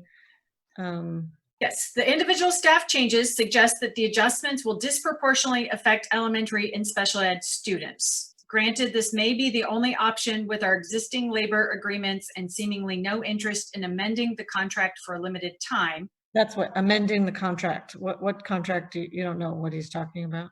Or no. I would assume that our contract with teachers. Right. So our contracts are, well, our contracts with CSA, we have individual employment agreement contracts with people, but we don't have a contract with CSEA about the number of people we employ or anything like that. So I think it's just a little bit of confusion about how the internal hiring process works potentially. I mean, I think the important point is the one that was just made, that is, this is part of the pro forma perfunctory. I mean, it's terrible to say that when it involves an actual person being so-called, given a pink slip, but this is the process that we have to go through in order to sort of begin the process to assemble our budget every year. So this does not necessarily mean that all of these positions won't come back. It just means that this is how we sort of start the slate every new period. So we have legal obligations and timelines to meet in terms of layoffs. And so, for example, let's say that the federal government said, next year you don't get any special education IDEA money. Then we would have, we can't employ people that are tied to that funding source. So we assume that we will get that money, but we're never sure until, we get that information from both the state and federal government. So we have to, in order to meet our layoff timeline, we have to lay off people before we have our full picture of what's going to happen with our budget. So this happens every year with our CSEA employees who are tied to essentially annual funding sources for specific work. Right. So if there aren't any other questions, I'm looking for a motion to approve the resolution 19/2026. I'll move to approve. I'll second. Thank you. And roll call vote. Jane? Aye. Thane? Aye. Kevin? Aye. Michael? Aye. And Shelley? Aye. That passes unanimously. 7.3.1 is the Nordhoff waiver for graduation requirements. Did you want to say anything about that, Tiffany? Just, this happens annually. We have students who transfer into Nordhoff prior to or after their freshman year, and they cannot complete the college and career seminar requirement. And so we generally issue or ask you to issue a waiver for those students who can't do that because of the timeline in which they come to Nordhoff. I'll move to approve. Can I ask a quick question? Yes. Tiffany, does this mean, in answer to Jeff Kettleson's question about, the board's involvement in graduation requirements, that the historical requirements other than this, as of this moment, are all still in place? I'm not sure I understand the question. So this is obviously creating a waiver of an otherwise requirement. Right. So will we potentially be seeing other requests to waive requirements as we go forward towards graduation?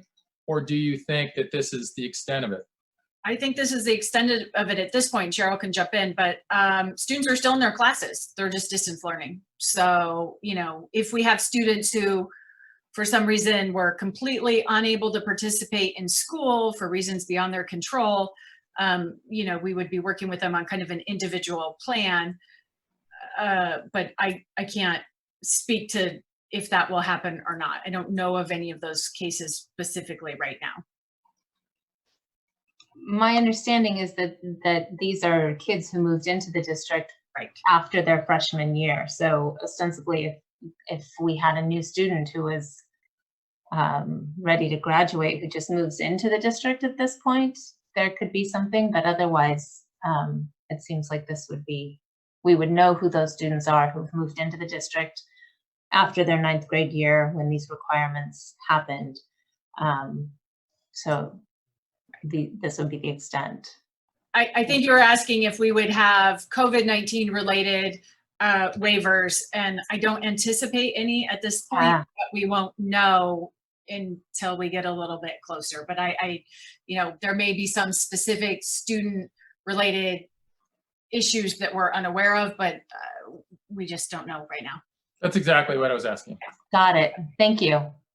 So just to be sure I understand this is we're waiving the requirement for one course. Is that correct? Yes, for 15 students. Okay. Which you do every year. We always have some number of students who come to us after their freshman year, and so we asked to waive this requirement.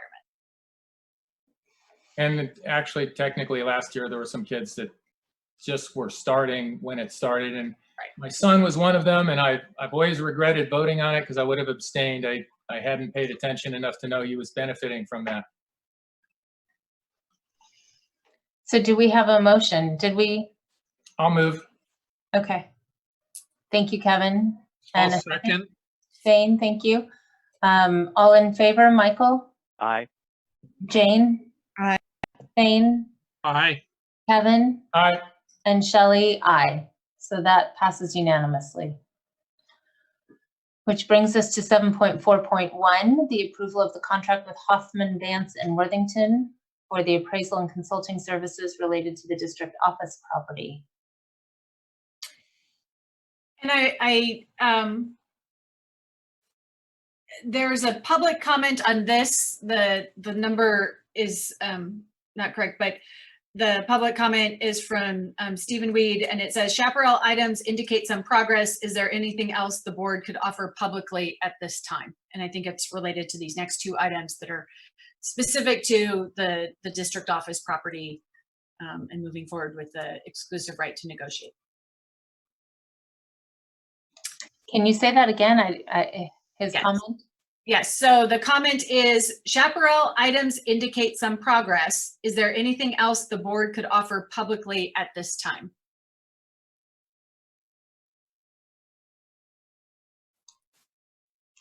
And other than these next two items, I can't think of anything the board can say about this. We are negotiating the ERN and approved it last month, or approved moving forward with it last month. I don't think there's anything we can say other than we are looking forward to the process and we'll, when we get there, have a lot of public input and chances for public comment on the proposal. So I'd like to, specific to the appraisal, I just have two things to note. One is that the ERN includes fees paid by the playground group, the developers, to Ojai Unified, which would cover the cost of this appraisal. So there's no general fund impact from this appraisal. And the second is how the appraisal might potentially be impacted by COVID-19. And so I connected with Kevin, the appraiser, and all appraisals are currently inserting language stating that values are subject to change given the virus. As of today's date of value, we only have pre-COVID-19 values to work with. Once they have post-COVID transactions to provide evidence of a permanent change in values, then appraisals will include them. I would also like, in addition to the funds coming from, not from the general fund, is it not also true that we're paying for one of these out of the tax for construction tax? I forget what it's called. Like when I added onto my home, I paid to the district. Development fund. Development. Yeah, we should have enough funding from the ERN, from Playground to cover both the appraisal and the contract with Sage Realty. If we were to exceed that for some reason, or if we exceed that with legal fees, then those excess fees can also come from developer fees, which have a very, very limited use, and we can only spend on things like this. And so there will be no impact to the general fund from these two contracts or associated legal fees.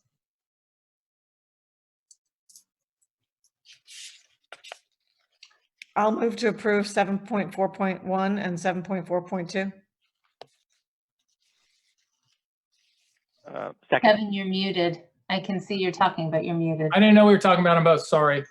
Oh, we can just do them one at a time. I'm sorry. I'll just move 7.4.1. Do we have a I'll second? second that. Thank you, Michael. And a roll call vote. All in favor, Jane? Aye. Payne? Aye. Kevin? Aye. Michael? Aye. And Shelley, aye. So that The appraisal contract is approved unanimously, and that brings us to 7.4.2, which is the contract with Sage Realty. And it sounds like, Kevin, you had some comments, maybe? Yeah, I apologize because I just, there's only so much time, and I started really looking at this deeply this morning, and I did have a couple of questions, and I thought Joel might be here, but I guess he's not, right? I don't think he is, but I can ask him the questions, or I can ask him to come onto the call. Should we move on and then come back? I don't know that we can do that legally. I don't think that we can do that. I think we had to approve any changes at the beginning of the meeting. Well, I'll tell you what my concerns. One of my concerns was that there's a reference here to based on the couple of things. One, the consultants are actually two different firms. So I was a little concerned as I read it that there's really no clear statement about who gets what, because they're being treated as a singular entity, as a quote consultant, where it's actually two different firms. So I don't know who our obligations would be to pay. Like, if we got in a situation where we paid one of them, or do we split everything between the two? And then I noticed a reference to time and material, but I didn't see anything in the agreement actually saying what we pay on a time basis. If anyone else saw that, I don't know. I didn't see anything, a schedule of like hourly rates. So. Okay. I sent those off. I'll see if I get an answer. And in the meantime, I would just say part of the reason that we have this contract for a consultant is that is part of the and as the owners of the property, the district is a co-applicant with the playground group. And so essentially the consultant is representing the district as the co-applicant. Since my background isn't in commercial real estate development, I'm happy to sit with the city on things, but we would need somebody with that experience to do that work and to coordinate with council and so forth. So I might, I have to confess, I didn't dive into it as deeply as that, Kevin. So I'm wondering if maybe we should postpone this to another meeting, a future meeting.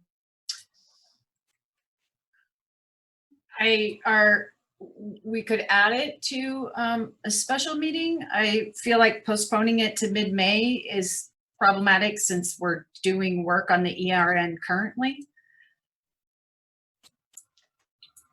I thought this was coming possible after the ERN. Sorry. Is it possible to add, don't we have a special meeting in a couple of days? Yes.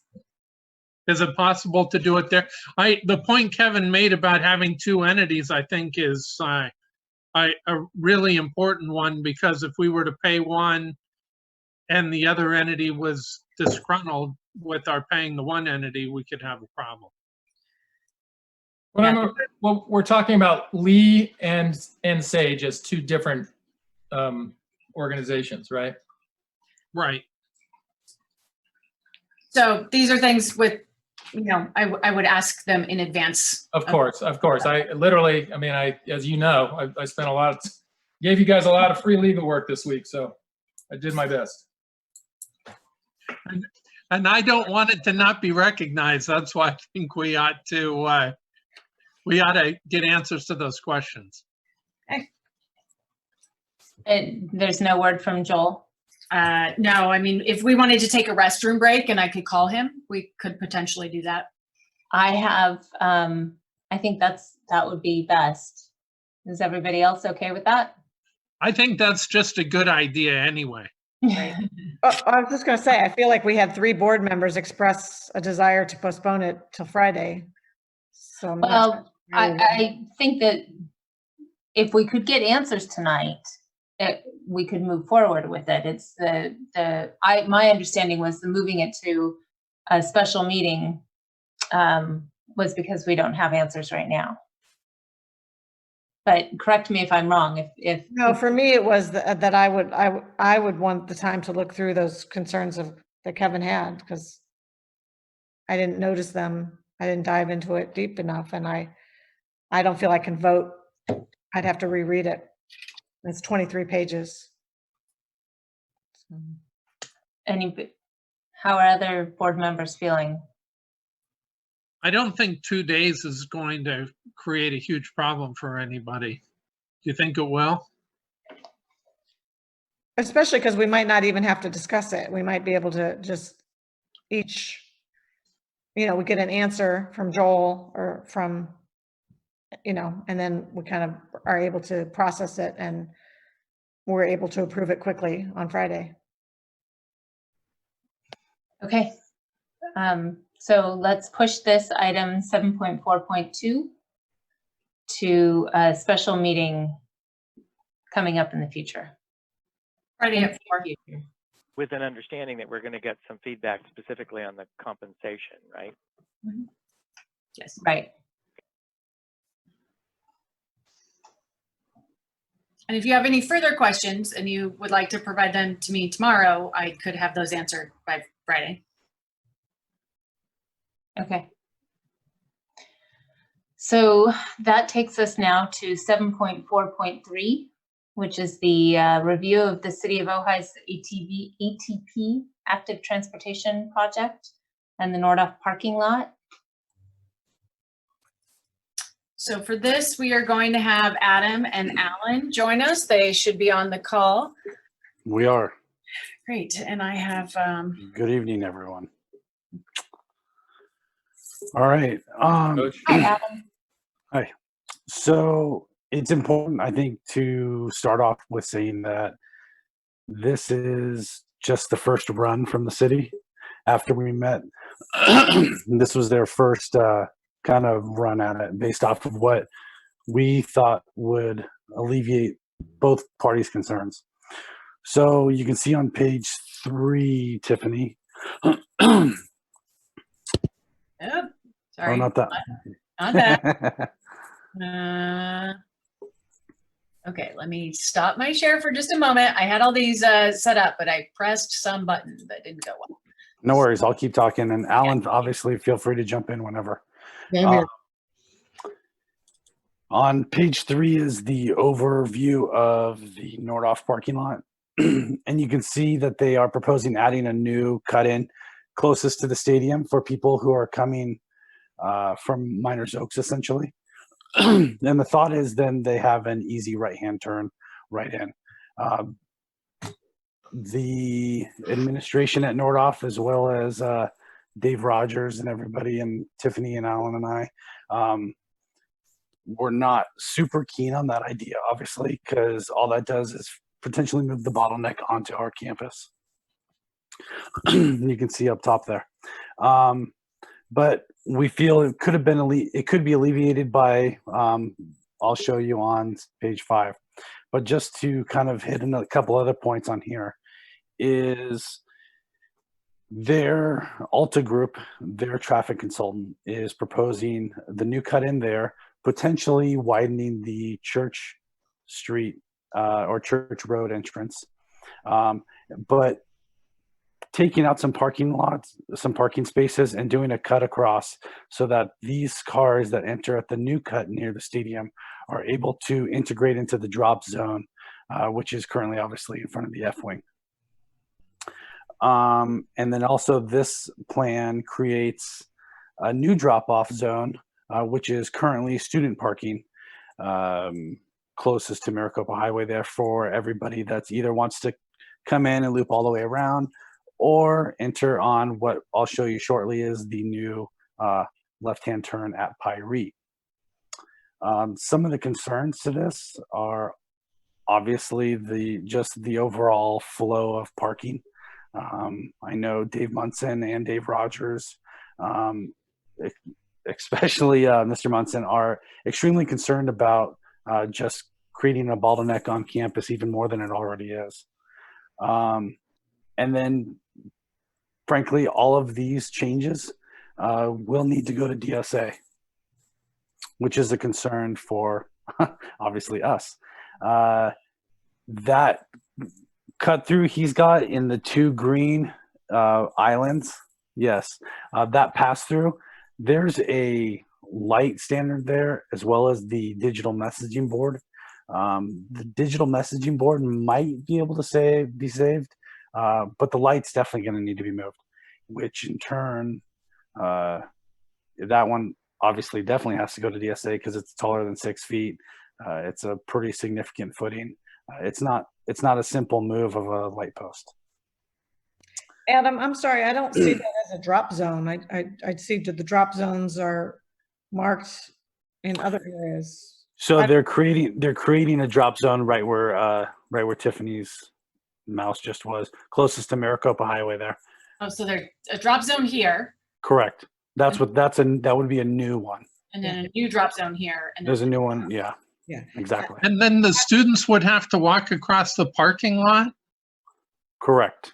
Yeah, but they do anyway, because parents are dropping them on the street. I think Correct. that left turn at Pyrie is so helpful because the only way you ever get parking going from, what is that, south to north, is going around through the parking lot. So this really helps. Right. So that's why we have been really adamant with the city that we need, as part of this solution, this doesn't work for us cut out unless we also have access here to turn left definitely into this parking lot and access these spaces. correct. Is that not part of it? Because I did attend that one meeting. It is. Part of it. It is. Yeah. Okay, got it. Right. Yeah. But we just think both have to happen together. One without the other doesn't solve a problem. Right. And I wonder, I'm sorry, Adam, just one more thing. Adding that proposed driveway opening seems to me that actually helps improve a bottleneck because we're not all coming in one entrance. Now suddenly we have 3 entrances instead of 1. Yeah, it definitely works as long as, like Tiffany said, the Pyrie left-hand turn accompanies it. And that was kind of the message all along is, look, this proposed stadium cut doesn't solve anything if we don't get the Pyrie. Because like you said, people are coming from town there, from the Y essentially, and they can't make a left at Pyrie. So they stack up at Church, or they go to the next one and flip a U-turn and then come down. And then so currently, as you guys have all seen, you've got people doing U-turns, you've got people turning right into the parking lot, and the people at Church who are trying to turn left into it, waiting because they're stacking up at the right-hand turn lane. So it would solve that problem, but the Pyrie turn is really critical for a lot of the staff, as well as a lot of the students and parents coming from, I would say, the Y and downtown.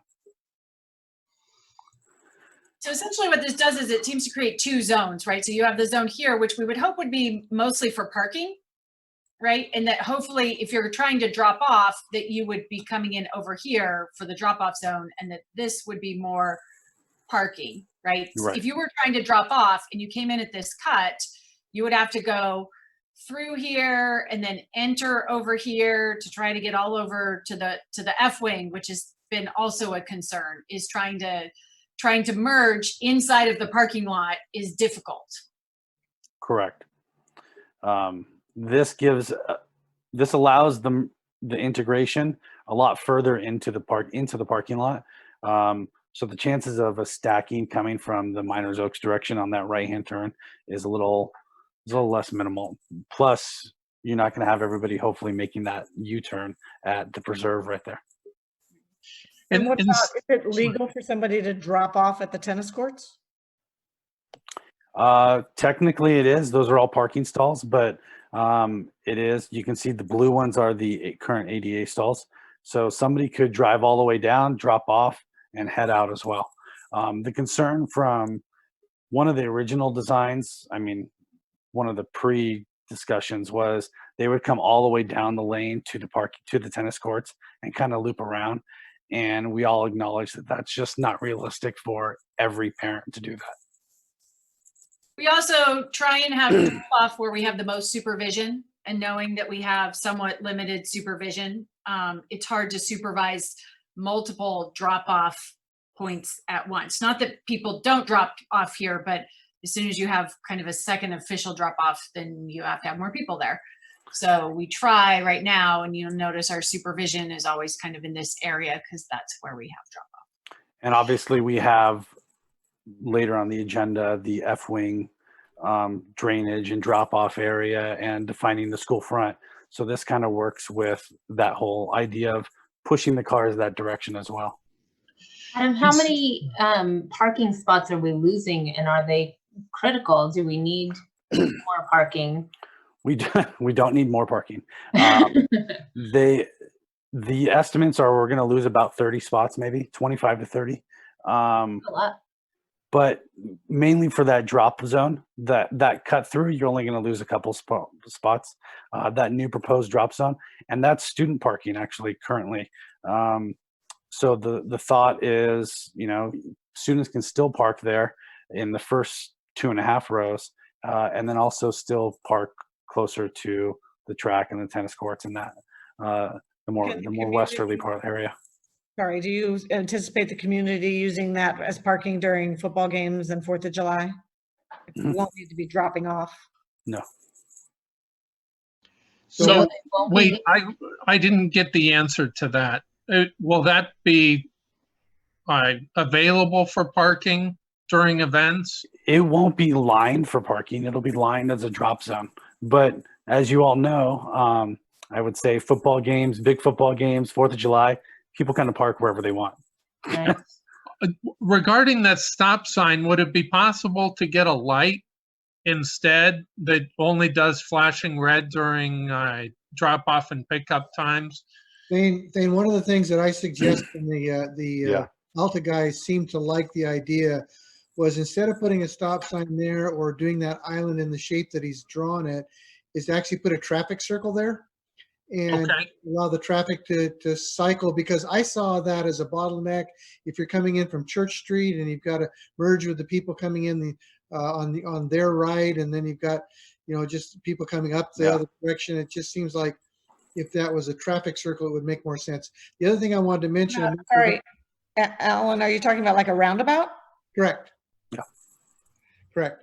And the other thing that's not on this drawing, and maybe we'll get to it, Adam, but the Alta also talked about changing the median at not only at Pyrie, but to the east of that, where you'd be able to make a left turn off of Maricopa Highway into our staff parking lot.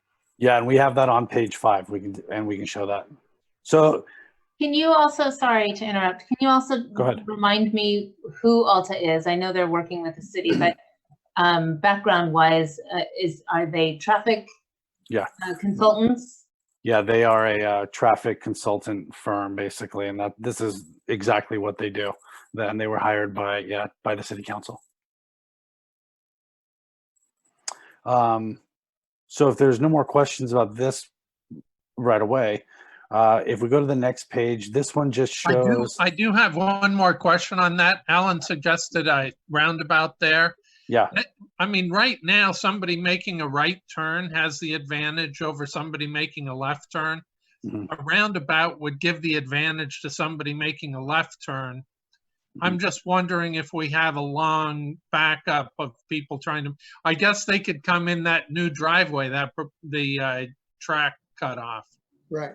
Yeah. So, which would be the idea, is that they enter before they even get there now. Yeah, I just don't want to create more bottlenecks, rather than eliminate them. Right. That's kind of been our premise the whole time, is we don't want to create more bottlenecks, and we don't want to move them onto our campus just and alleviate the city's responsibility. The initial discussion was, yeah, let's just do this. We'll put it onto OUSD's parking lot, essentially, is what it created. So we're I'll just trying. point out really quick before we move on, our fields look so much more amazing than this photo shows now. That on this, that too. I would like a new aerial photograph just so you can see how green and beautiful they are. They're quite amazing and beautiful. So either a new photo or somebody needs to Photoshop that, I guess. Yes, I ran out of time to do that, but next time we'll do it. Yeah, Alan's really good at Photoshop. I'll have Alan shade it green. Concern obviously is the DSA. Correct. That's Well, and I actually will step back and say, as we're looking through this, the consultant's proposed costs for this, as you see, total, all parts of the project, are about $350,000. And there's no identification of who would be paying for that. Right. That also doesn't include a roundabout. It doesn't include moving of the reader board. It doesn't include moving of the light pole.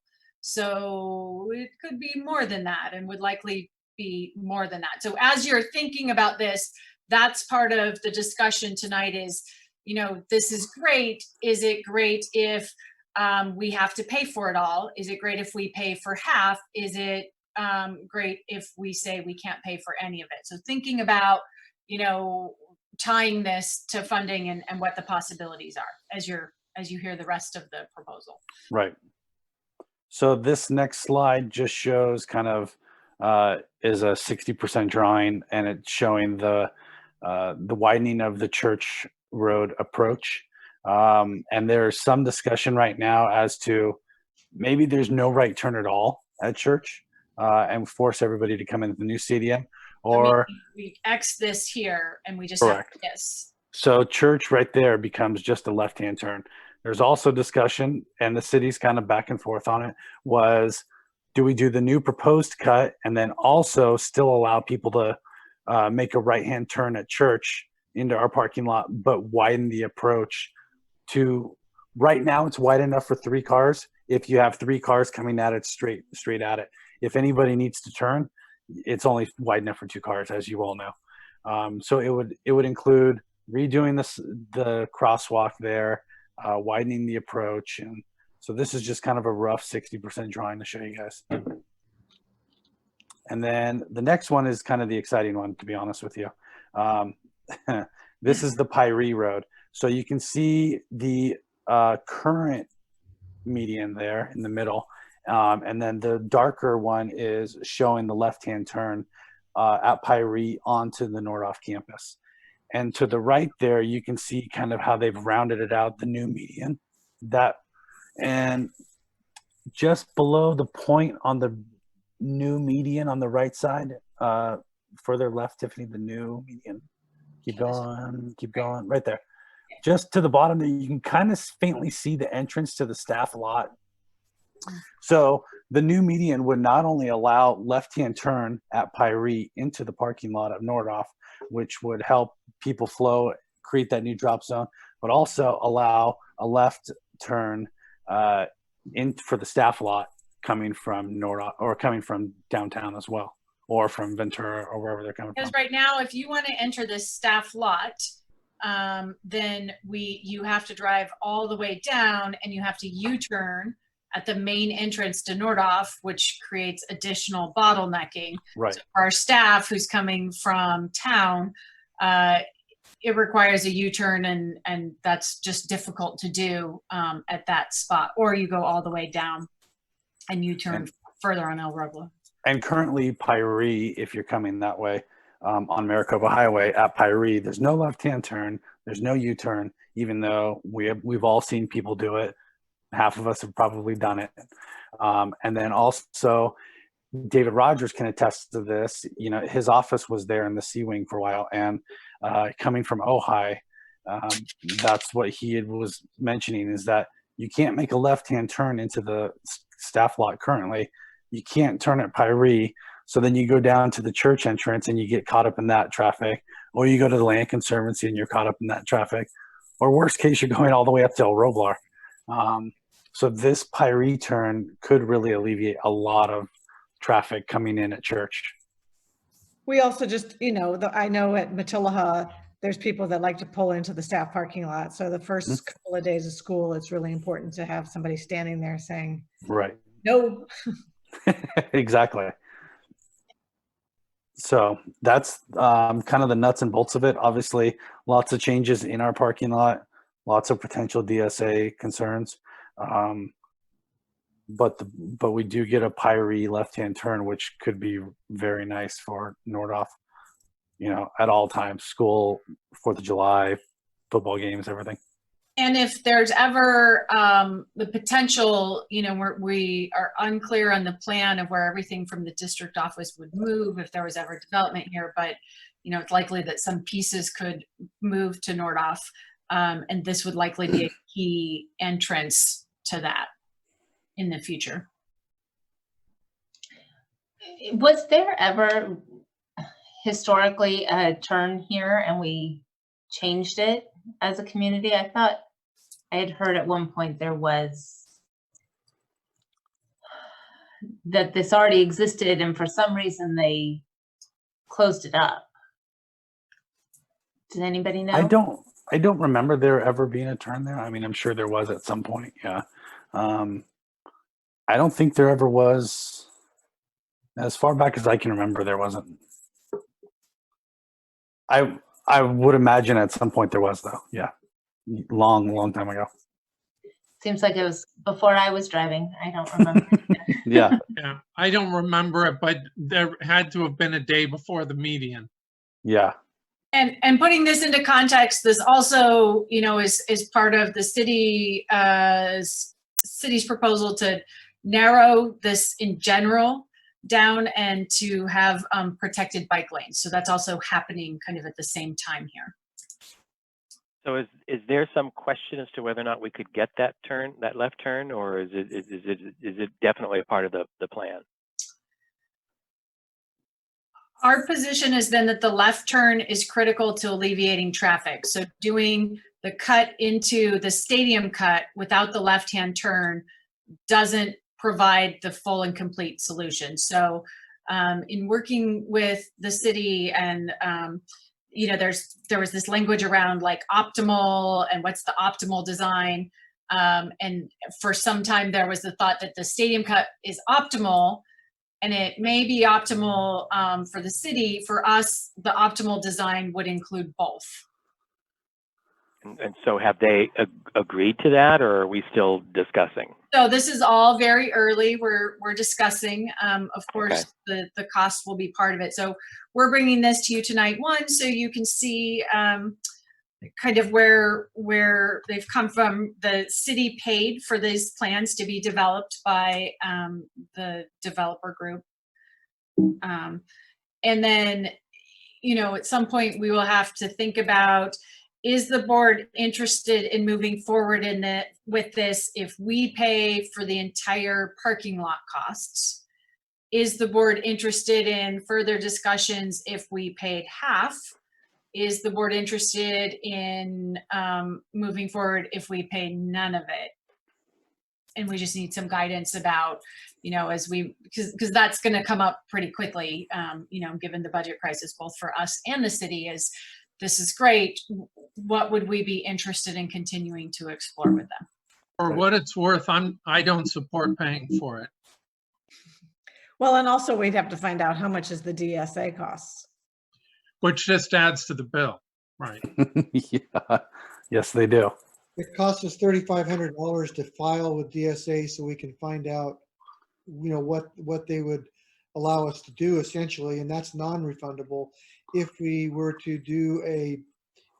go ahead with the process, you know, like if we put the 3,500 in and say, oh, we're not going to do it, then we don't get the 3,500 back. But if I think that we would probably get some sort of credit if we said we're going to do it and then changed our mind after we'd already paid the fee for the actual construction cost.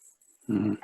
But I think, again, this is a project. If you could tell me, well, we can expand the kitchen at Nordhoff or we can do the parking lot, I'm not interested in spending money on a parking lot.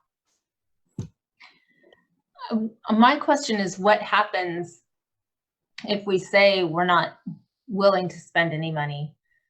The city goes through with their plans to reduce the lanes. What are the consequences to Nordhoff if we do nothing and the city does what they plan to do?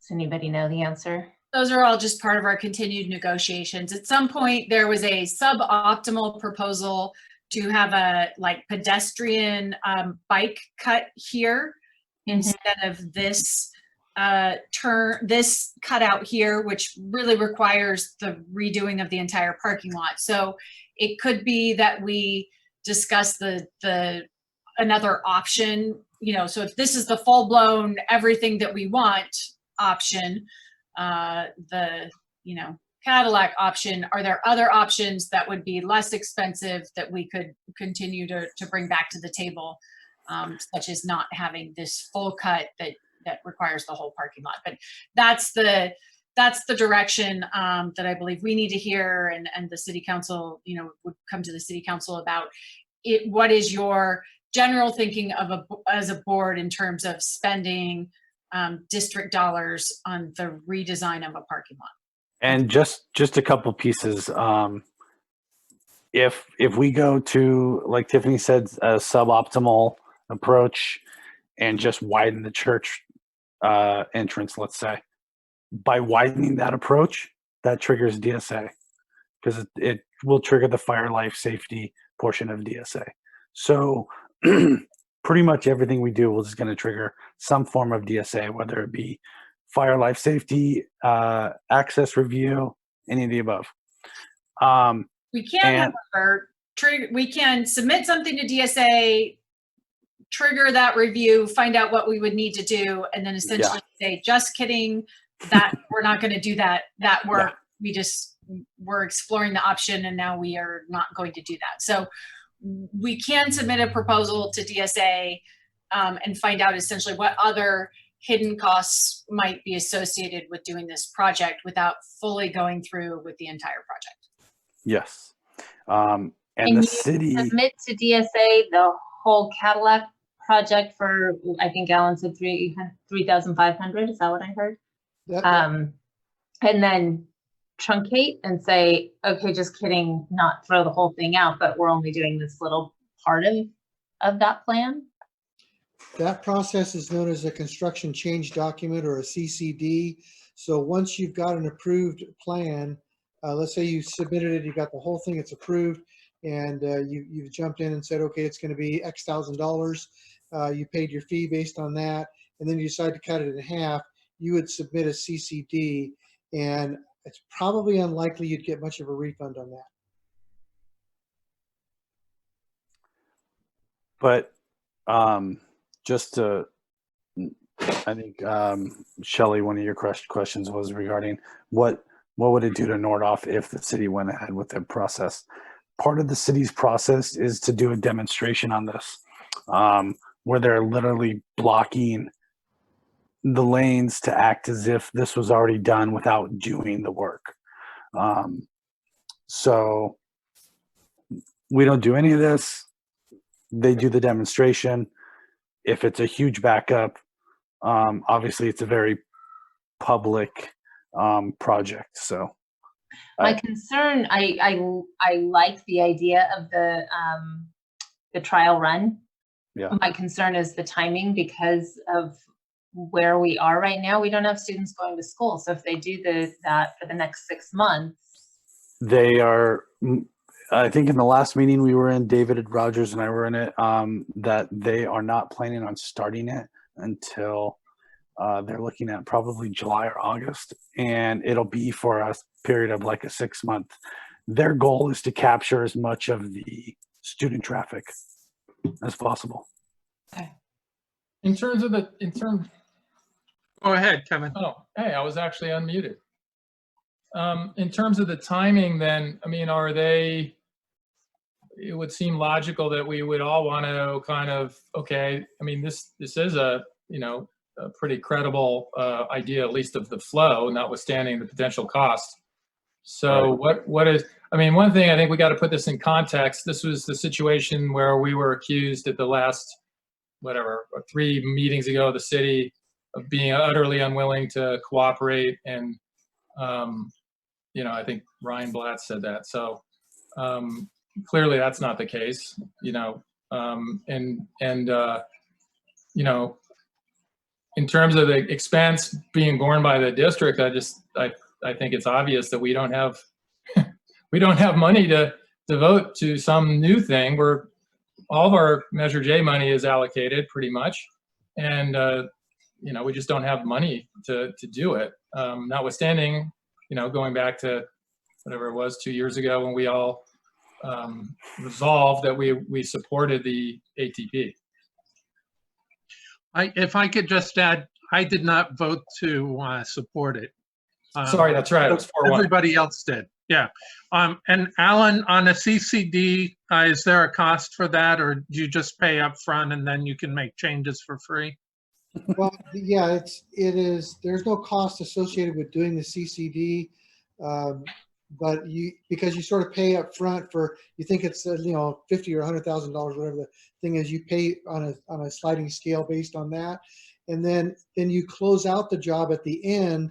And if there was, if there's more cost at the end than what you originally proposed, you pay more. But if it ends up being less than what you thought it was going to be, you pay less.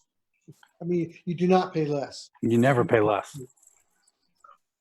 But bottom line, it's going to cost us $3,500 to see what it's going to cost us. Yes, and we've even had some discussion with the city about whether they were willing to pay that. Mm-hmm. What are we being asked to do now by the city?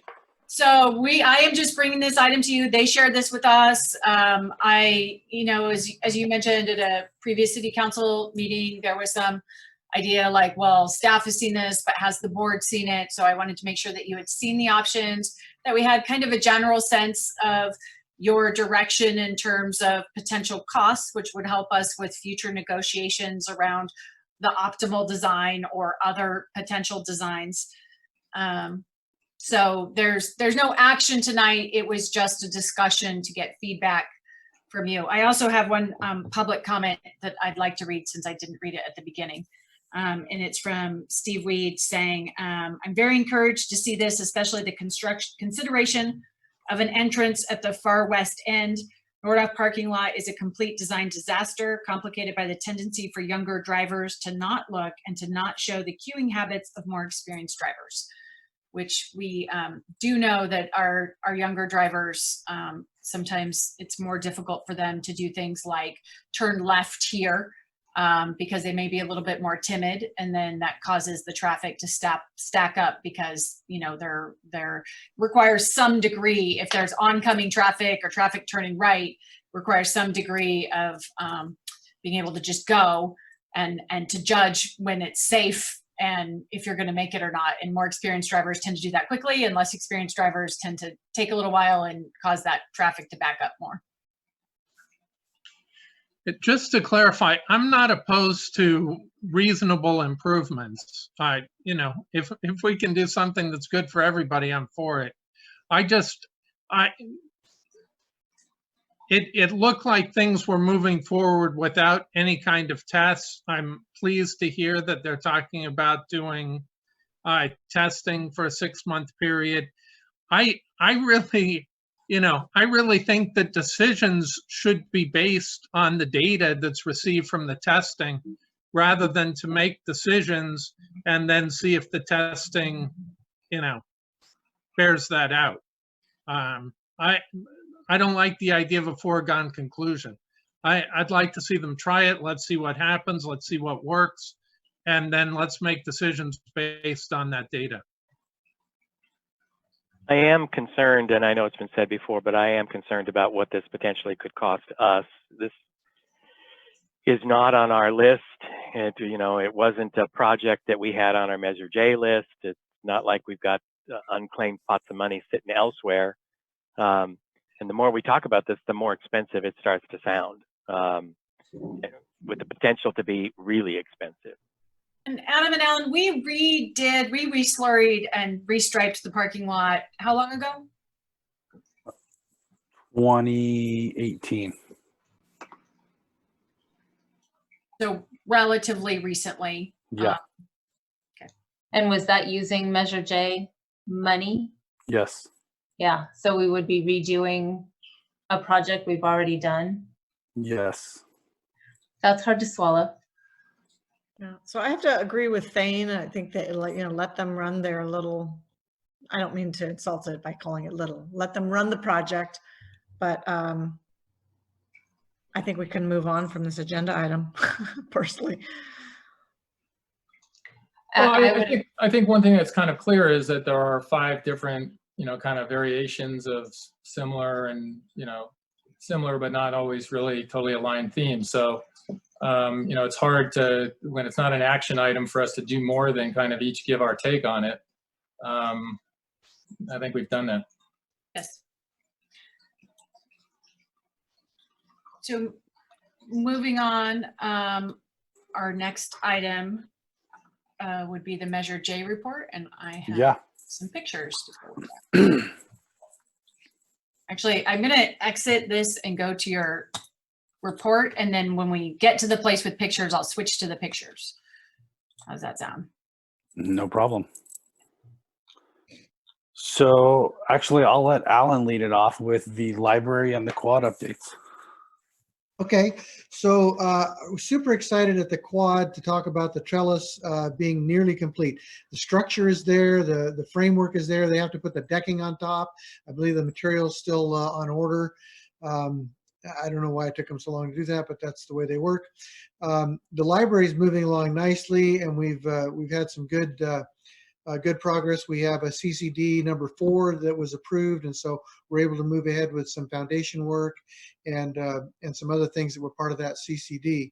One of the things that you're going to have coming up in the future will be a change order for that corrected foundation work. We're still negotiating some of those costs, so I don't have that ready for you yet. But we are pleased to be on track with the library still being completed this summer. Yeah, it's nice. So that's exciting. Nordoff, we have the the F wing and the bathrooms, which are obviously on the agenda for later tonight. The admin flooring, I saw it today. It looks great, and even more positively, the staff is super excited about it. From Mr. Munson to Amy to Rick Carrion in terms of cleaning it, everybody is very excited to see that. We've got a couple other things. The dining hall, you guys can all see, obviously, from the road, and Alan probably has a little more detail on that as well. Yeah, the framing is going, as you can see, and you're going to see so much progress there in the next 3 weeks. Yeah, it's going to be really dramatic. So, but they're moving along well too, and projecting a finish by end of August for school year. I was just going to say, we're touch and go crazy for that. Currently, the schedule is that, yes, we will make that. So we're keeping our fingers crossed that we don't get anything that holds us up. Yeah. You're actually taking down the tent, the dining tent, because we don't need it because we don't have students dining currently. So we're taking down the dining tent, and if we needed it in August, we could put it back up, but we would like to preserve the tent and potentially resell it. Which would be harder if it were up the entire summer. So we'll see the tent coming down soon. Yeah. Kind of off the topic, but I'm hoping somebody took pictures of the tent while it was up and maybe have those in the yearbook for Matilaha so they can remember where they ate when they were up right now, so we still have time. Yeah, we can take some pictures for sure. We've got a couple more exciting projects still going on in San Antonio, or that are close to being submitted. Summit Roofing, which you all approved, is slated to begin, I believe, next week, actually. And a couple Miners Oaks and Topa warranty issues that Garland's handling no problem. And DSA is, we're good. There's one outstanding that somehow got linked to the Nordoff Library, but once that's done, we are officially signed off. Miners Oaks was officially signed off already. So that's exciting. I know Dave Rogers and Alan and I's predecessors put in a ton of work into all 32 projects and getting those certified. So that was exciting to see. Congratulations. That's a major thing. Can I show some of the projects that are completed? I just wanted to up for you because I think these are really exciting. So this is you guys can explain the pictures. So this is the stadium bathroom floors that you can see on the left is a before and after, that are that were just hammered. Of course, they've never been touched since they were built. And so we were able to do a nice blue with the Nordoff logo on both the men's and women's side. So as people walk in, they're hit, right on the floor with a nice 2x2 N for Nordoff. So and they came out really nice. And they're Dave's, painting the walls, so the yep. trim will be. Dave's team is actually painting the walls. They were there today, and they'll put up the partitions back. So, and this is the new the new Matilaha locker room flooring that we did a couple weeks ago as well. As you guys remember, the flooring that was spec'd didn't work out so well for cleaning. Great. So And it's all been leveled too, so it's now yeah. in the floor. I'm very excited about the addition of colors to our projects. And I've talked a little bit before about designing for joy, but designing so that we have things that are exciting to students and that are appealing. And I love this floor. I'm so excited about it. And, both of these floors were done with the mindset that from an operational standpoint, they're easily cleaned and the team doesn't need to touch them for 10 to 15 years, as long as there's no, groundwater that comes up through the concrete or something to that effect, knock on wood. But these were both done, in an effort to help Rick and David's team and Russ's team and that whole team. So. And it's the same cost as it is for blue as it is for gray. So. Yes, exactly. So a couple other projects. We actually received the first run at the pool schematics today for some of the equipment change outs. Alan and I are reviewing those. We'll get those back to them so we can get rolling on a bid for that. Dave Munson is kind of kicking around the idea and discussing it with some of the athletic coaches and Jim Hall regarding the basketball courts out front, how much they're used versus the tennis courts and whatnot. So that's Dave Munson's working on that. We've got a couple paving projects that we're getting the bids or getting the scope of works together, as well as Matilaha Sewer. When we did the scoping, when OI Sanitation graciously came out and cameraed our lines, they found there was a break at one point. So the idea is that we will redo the sewer behind all the weight room and what used to be the wood shop room and everything, and connect it to the new dining hall sewer, and then run a new line all the way out to the street. So we're establishing a scope, and we'll begin some bids on that, especially with no kids on campus. You can see by the list, Alan and I are trying to obviously go full steam ahead with a 5-month summer as far as we're concerned. So, Hey, Adam. Yeah. How might the basketball scope be limited depending on, the extent of the play? Well, there's no line item in Measure J for that chunk of asphalt, for the asphalt basketball courts.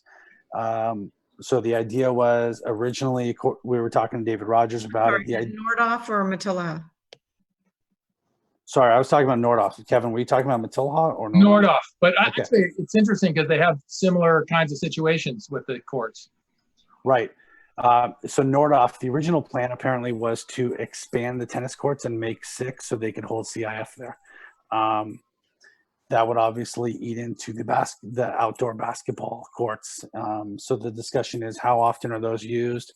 There was some concern possibly about if the girls have a game, the boys practice outside. So we're kind of just going around making sure we think it all through as opposed to just, slapping in 2 more tennis courts or redoing the basketball courts. Let's look at the full scope. Let's look at usage as a whole. So. Yeah, I was thinking because obviously it's gonna stay asphalt. I assume there's not many alternatives. No, and it's funny because we were just talking about the Nordoff parking lot. It looks pretty good, and it was only done 2 years ago. And, you know, we redid that road all the way around Nordhoff. It's the only chunk of asphalt that wasn't redone. And it shows, you know, we were out there today and it definitely shows with the cracks in the grass and all that stuff. So, Yeah. Matilaha is more of just a remove and replace of what is there. We were just, we did some soils testing out there to make sure we didn't run into the Miramani problem that we had before. Right, and there is some drainage issues there, that there are some substrate issues that have been backfilled a number of times on that basketball court at Matilaha. So it'll give us a chance to fix that, but hopefully we won't find the waterbed that we found under Miramonte. Yeah. And then the last one is just the HVAC rooftop replacements. We were able to get a comprehensive list of everything from make, model, serial number to, you know, recommended condition. And so Alan and I are compiling a list of kind of a phased plan of attack for all the rooftop units. And the report came with kind of, these are essentially unusable units, these are poor units, these are, so we want to make sure that we're really prioritizing before we come back in the fall when it's hot, that we're prioritizing the units that are in very poor condition. I think we have 5 district-wide that are basically not usable, and another subset that are in kind of poor condition. So it allows us to, now that we have that assessment, we can make sure that we're hitting the air conditioners, because air conditioners are a really hot topic with our teachers in September and August. Definitely. This way we can say, you know, based on our assessment, these are the ones we're addressing first. Absolutely. Any questions on the update? All right.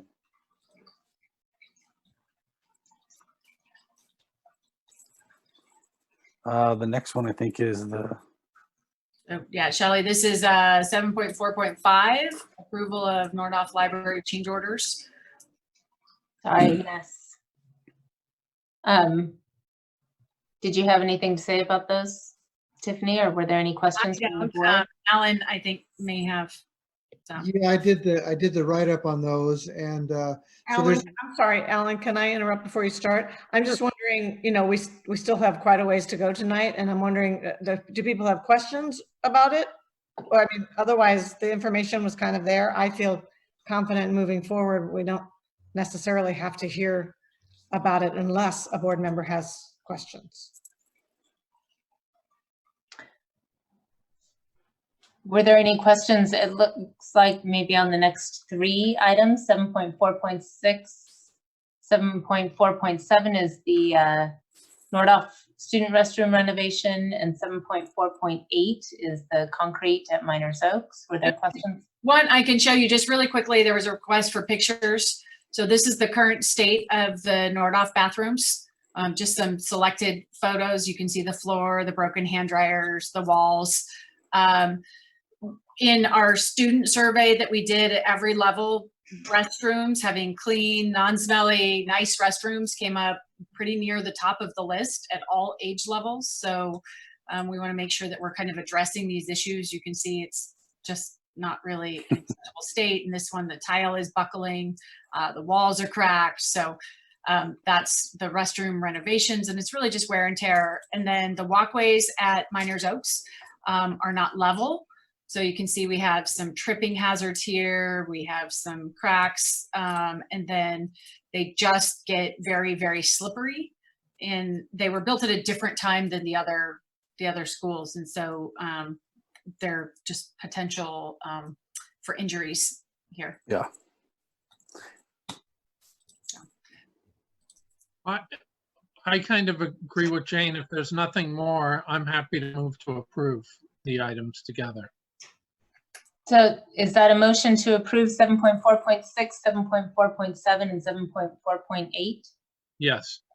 What about 5? And 7.4.5? Sure. Thank you. In for a penny, in for a pound. Thank you for seeing that. Could we just have, I wasn't really clear what we're doing with the 7.4.6. Okay. In terms of the security aspect? The security aspect is mainly the benches.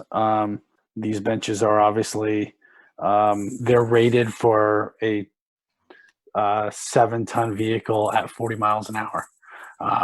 So what this does is not only does it give it seating, but it also, should anybody's foot slip, should we have some of those, 16-year-old drivers, all of the above, kind of offers a level of protection for the F-wing.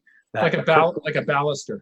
Yeah, Kind of, but exactly. functional. So this was Yeah. part of our security audit that was done by Doug Haynes, and he said one of our, we have kind of a few major security things we would want to consider moving forward.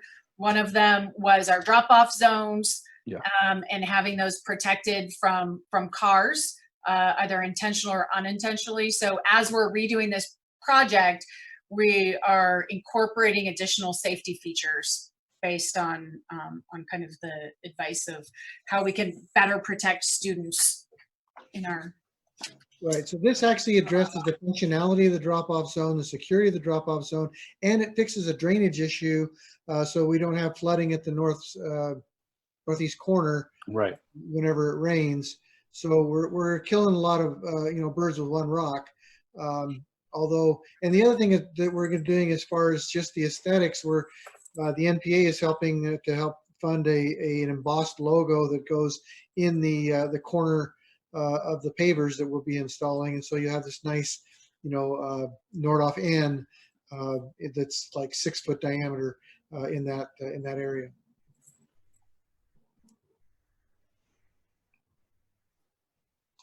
Does that answer your question, Kevin? Or did you have anything to follow up? Okay. So Thane moved to approve these, 1, 2, 3, 4, 5? Or is it 4? 4. 4. I wasn't sure if there was one off screen. These 4 bids. Do we have a second? I'll second. Kevin seconds, and we'll do a roll call vote. Thane? Aye. Kevin? Aye. Jane? Aye. Michael? Aye. And Shelley? Aye. Thank you. And thank Thank you. It sounds like, Adam, you have a scratchy throat of some kind.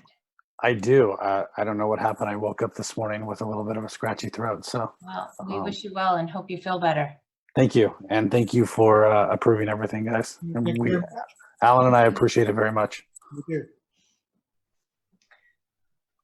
That brings us to, does anybody consensus on whether we need a break or plow through? Any board members interested in a break or continuing on? I'm okay either way. All right, we will plow through then. Okay, then I am going to take a very small break, but you, while you read this, and I'm just going to leave the screen right there, and I will just be back in like 2 seconds. Okay. All right, so we are at 7.4.1, or sorry, 7.5.1. And I'm going to pull it. Oh, this, yeah. So this is just for our elections coming up, pretty perfunctory. Kevin moved to approve. Do we have a second? I'll second. Thane seconds, and we'll do a roll call vote. All in favor, Thane? Aye. Kevin? Aye. Jane? Jane, are you there? You're me. Michael, we'll do Michael. Aye. And Jane, I can't see her, so I can't tell if she's there or not. She's Well, she muted. gave Jane, a you're thumbs muted. up, but I don't Oh, know I if couldn't see that's that. legal. I couldn't. I heard her say aye, barely. Okay. Jane, did you say aye? I missed it. Sorry, my computer was, I could not see the screen, so I could not unmute. Ah, I was stuck on a blue screen. I'm back and I say aye, yes. all right. And I, Shelley, say aye, so that passes unanimously. And that brings us to 7.5.2, the board policy, or the California School Board Association policy updates. I'm going to bring it up on my other computer screen. and we can kind of go through. I don't know if anybody has some big changes. Uncharacteristically, I only have one comment or question. Do you have a page number we can scroll to? 69, so if somebody has something before that. I do, page 13.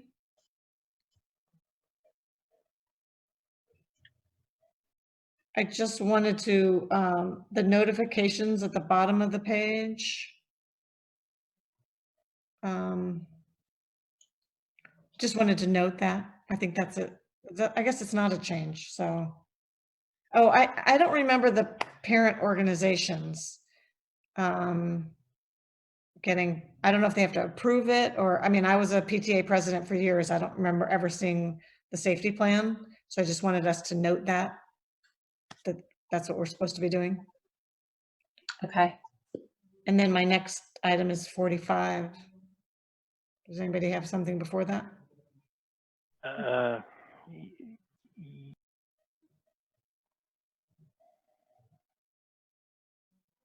had a question on, I think it's page, how do I get to it? I had one. Oh, wait.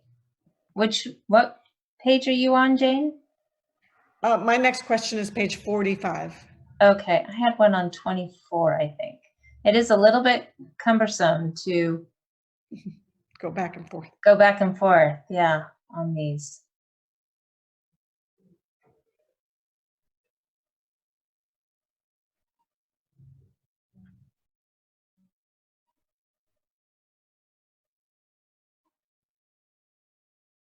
And you know, by the time I find it, I'll go, oh, wait, I already figured that out.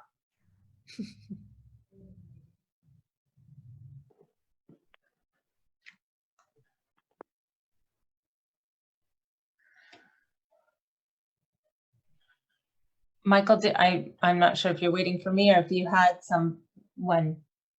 Yeah, on page 32, there was language about liability and vicarious liability not attaching for stuff done in the course of scope, and you know that a board member might be liable for their own wrongful conduct, and that's been deleted, and I'm just wondering why.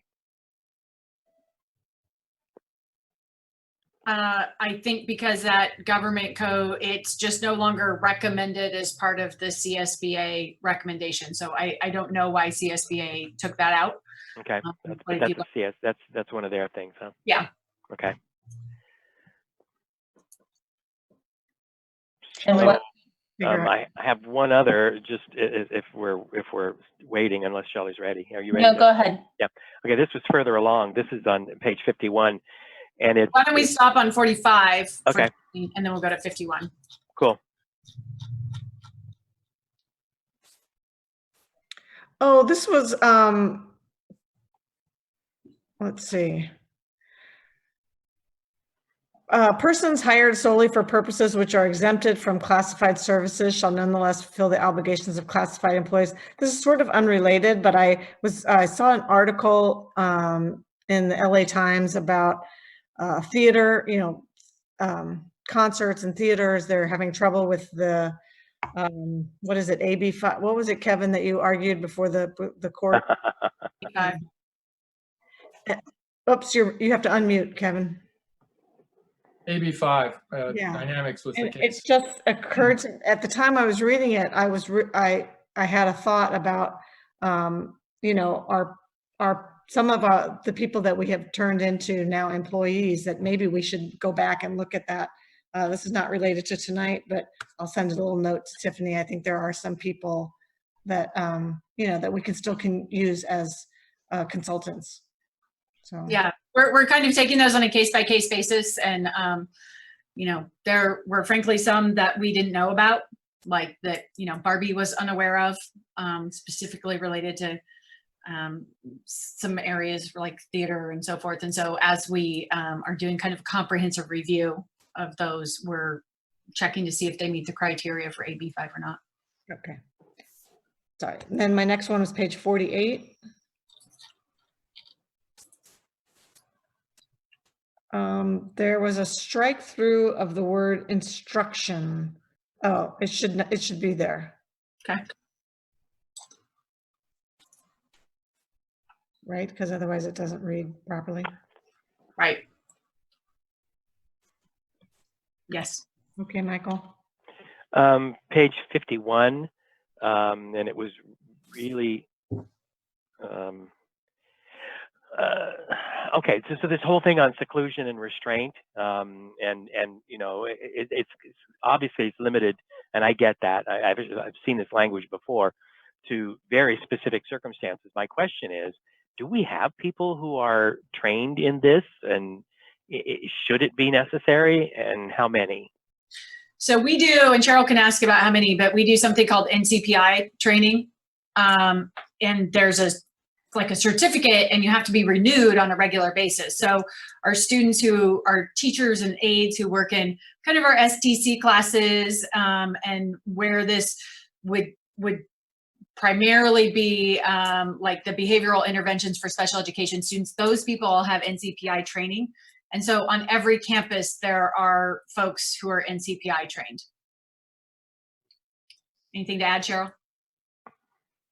One other question, is there any kind of methodology for us to be advised when these kinds of practices are actually, when someone has to do this?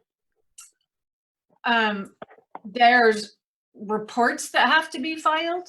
And so if, I'm sure that we would, it hasn't happened since I've been here that I know of, but I know we file reports on it, so. And that would come to the board as well? Yes. I guess, because what I'm saying is that this is such a sensitive area, Right. that I think it would be, I would like to know when it happens, even if it has to be a closed session thing. Right. So just to add, what we have to do is file a report to our county SELPA when it happens to our students with special needs, which are, that's primarily what this is talking about right now. And any staff that works in classrooms that have students that would potentially have these kind of outbursts and need restraints, those are all trained in NCPI. Thank you.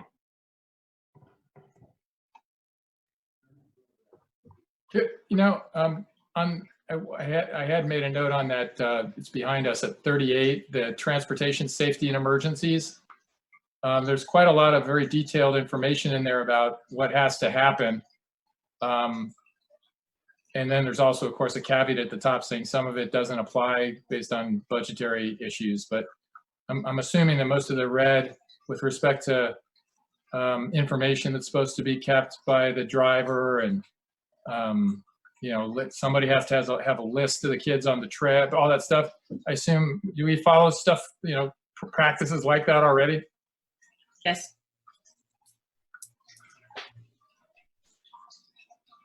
I noticed like one, like when they arrive at the place, the bus driver is supposed to check all compartments and make sure nobody's inside, and you know, it's very specific. So. Yeah. And as long as we're going backwards, can we go back to page 24? We're just going to jump all around and make it as confusing as possible. And paragraph 3, in the event that the county superintendent requires the district to receive technical assistance based on one or more numerical, I talked about the board shall work with the county superintendent or another service provider at district expense. And I just wanted to understand that piece. What are we agreeing to, and is it something that we shouldn't be agreeing to pay at district expense? I don't know that we can, even though this is in green, I think it should be in red because it has this ed code here. I think what it's saying is, you know, if we were in CSI, Cheryl would be required to work with the county to come up with a plan for CSI, and the county is not going to pay Cheryl's time. We are going to pay Cheryl's time.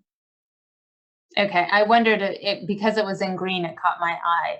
Yeah, that's just a mistake. Okay. The question that raises, though, to me is, I understand we're paying for Cheryl's time, but then do we also have to pay for the county staff time? No. Okay. the way I'm reading it, it's basically saying we can work with the county superintendent, or if we want to work with somebody else at our own expense, Right. we can do that. Okay. I do recall if we had a qualified budget that there are some aspects that are very similar where the county, I believe, provides a fiscal expert, but we have to, I think, to some extent reimburse. We just kind of went through this basically, so we're. Are there other spots? My last one is on the last page, 95 and 96. If anybody has something before that. Thane had something on Yeah, 60. 69. Whether we do it or not, I'm uncomfortable committing to paying for childcare for students with children. I'm not sure how everybody else feels about that. I don't have a problem offering it, but I'm concerned about committing to it.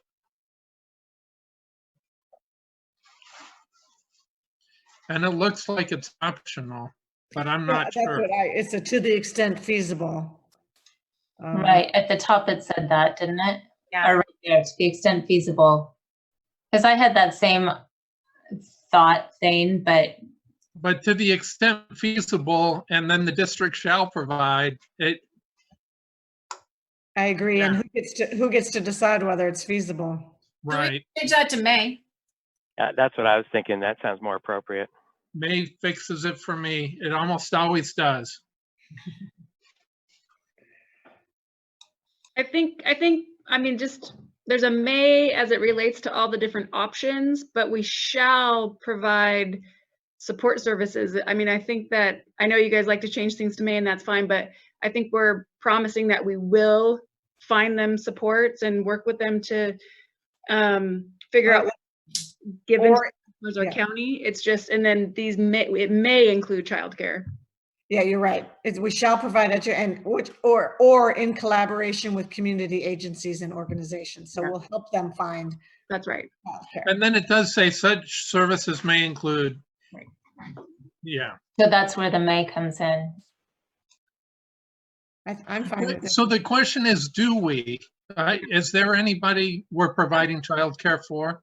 Oh, no, but we definitely reach out to our students who are pregnant and make sure that they know about every single service that they can possibly access. Sure, no, that's fantastic. I'm just wondering if we're providing childcare for. Typically, districts don't, typically we would contract, so like the county has a program called CalSafe, which is an educational program that includes daycare services. And so if we had a student in that situation, we may consider if it were feasible for us to contract to put the student in CalSafe or something like that. So there are county-wide programs that could be an option for students and would be an appropriate placement for them to be able to finish out their educational career if it worked. I mean, it's hard because we're far away, so, but it might be necessary for some students, or it might work for some students. So it's not that we provide the childcare, it's that we would help them access the CalSafe program. And I'm pro-children. I just want to, know where our costs are. Thank you. I have a question on page 94. I don't know if anybody has anything before that.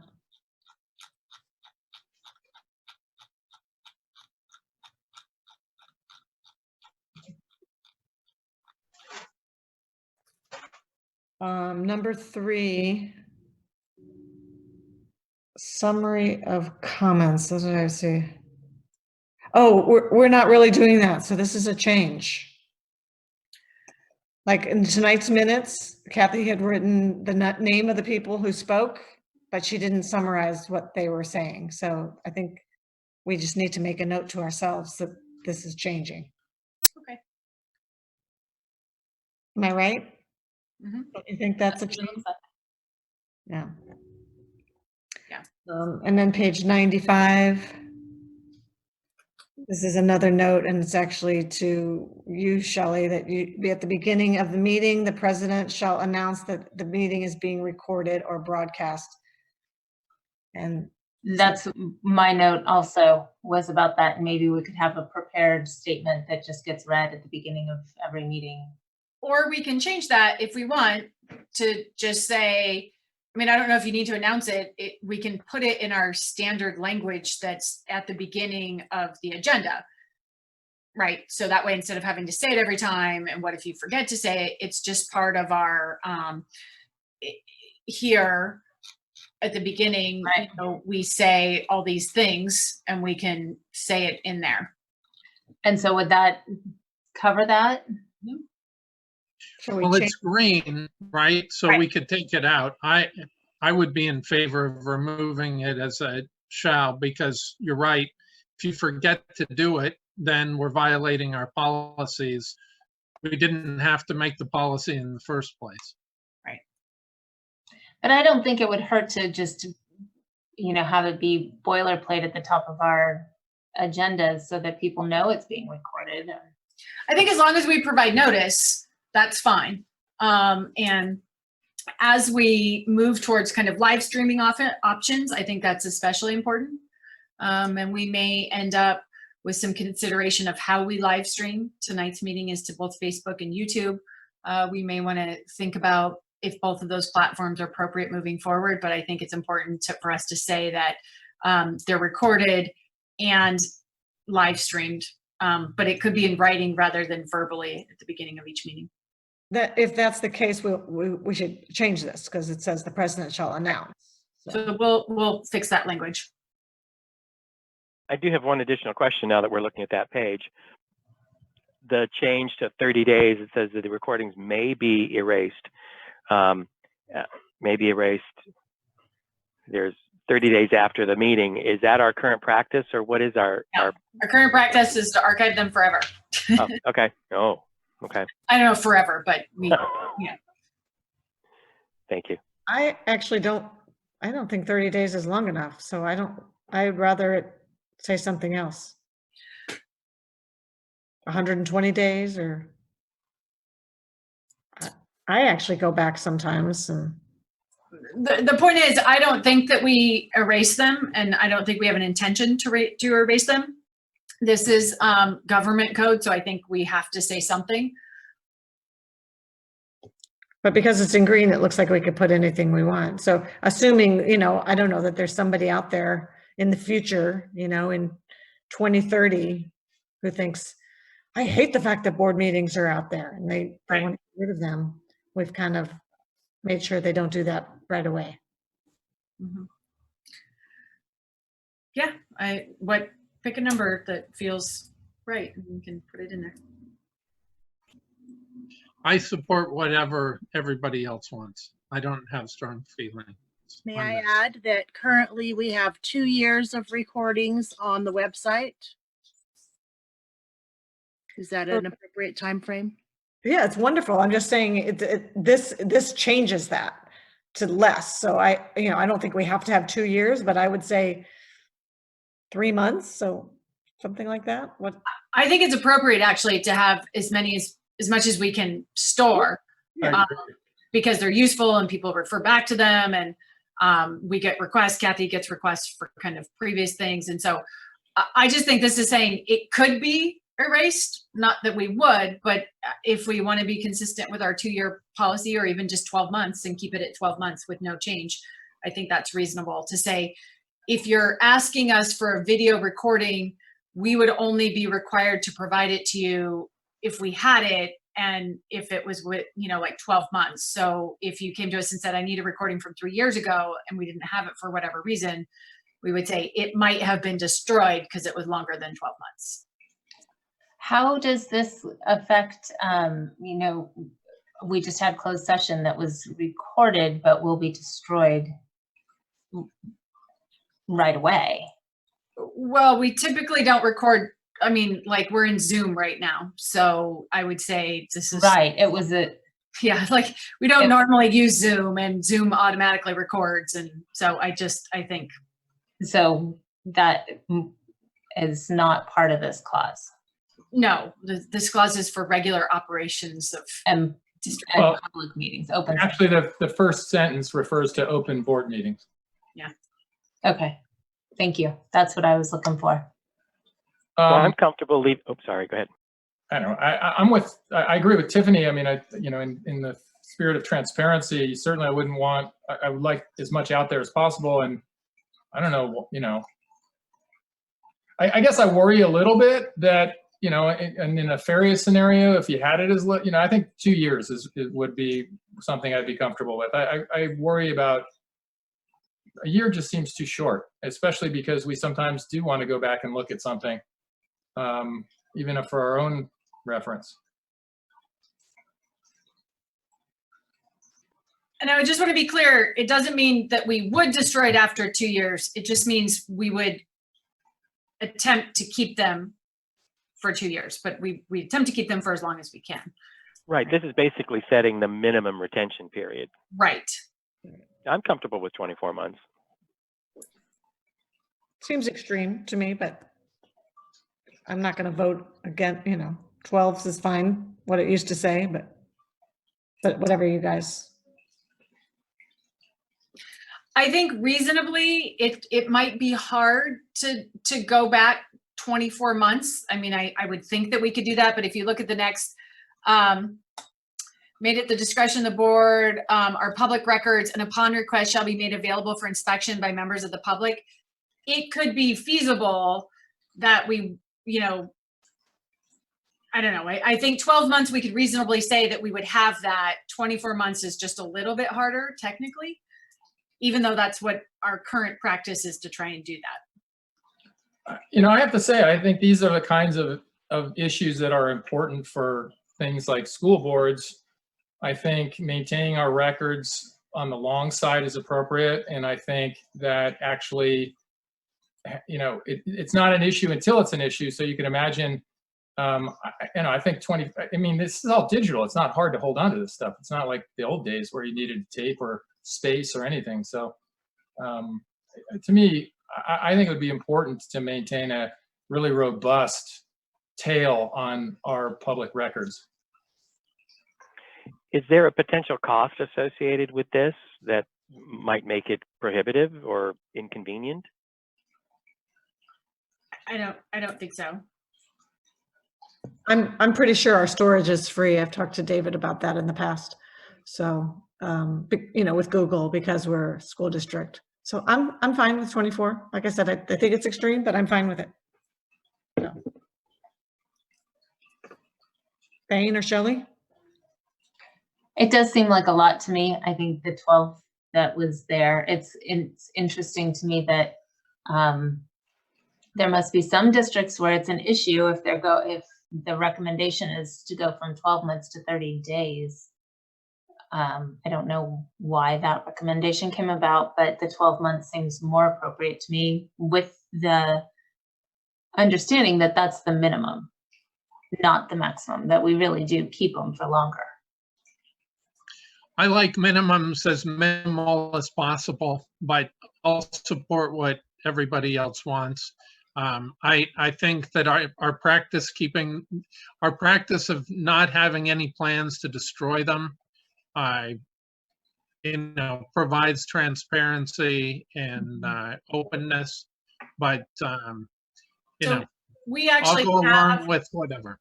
We have, just for the record, 5 years of board meetings stored on YouTube currently. So if we needed to access 5 years, we have 5 years. We are in no practice of destroying records. So to me, therefore, what is important is the policy, because the practical reality is that they're out there. So the question is, why would we want a policy that's more limiting? Because it's not really relevant other than as a policy. To me, the policy should be, like I said, robust, transparent, keep it. I'm fine. Shall we just do 24 months then?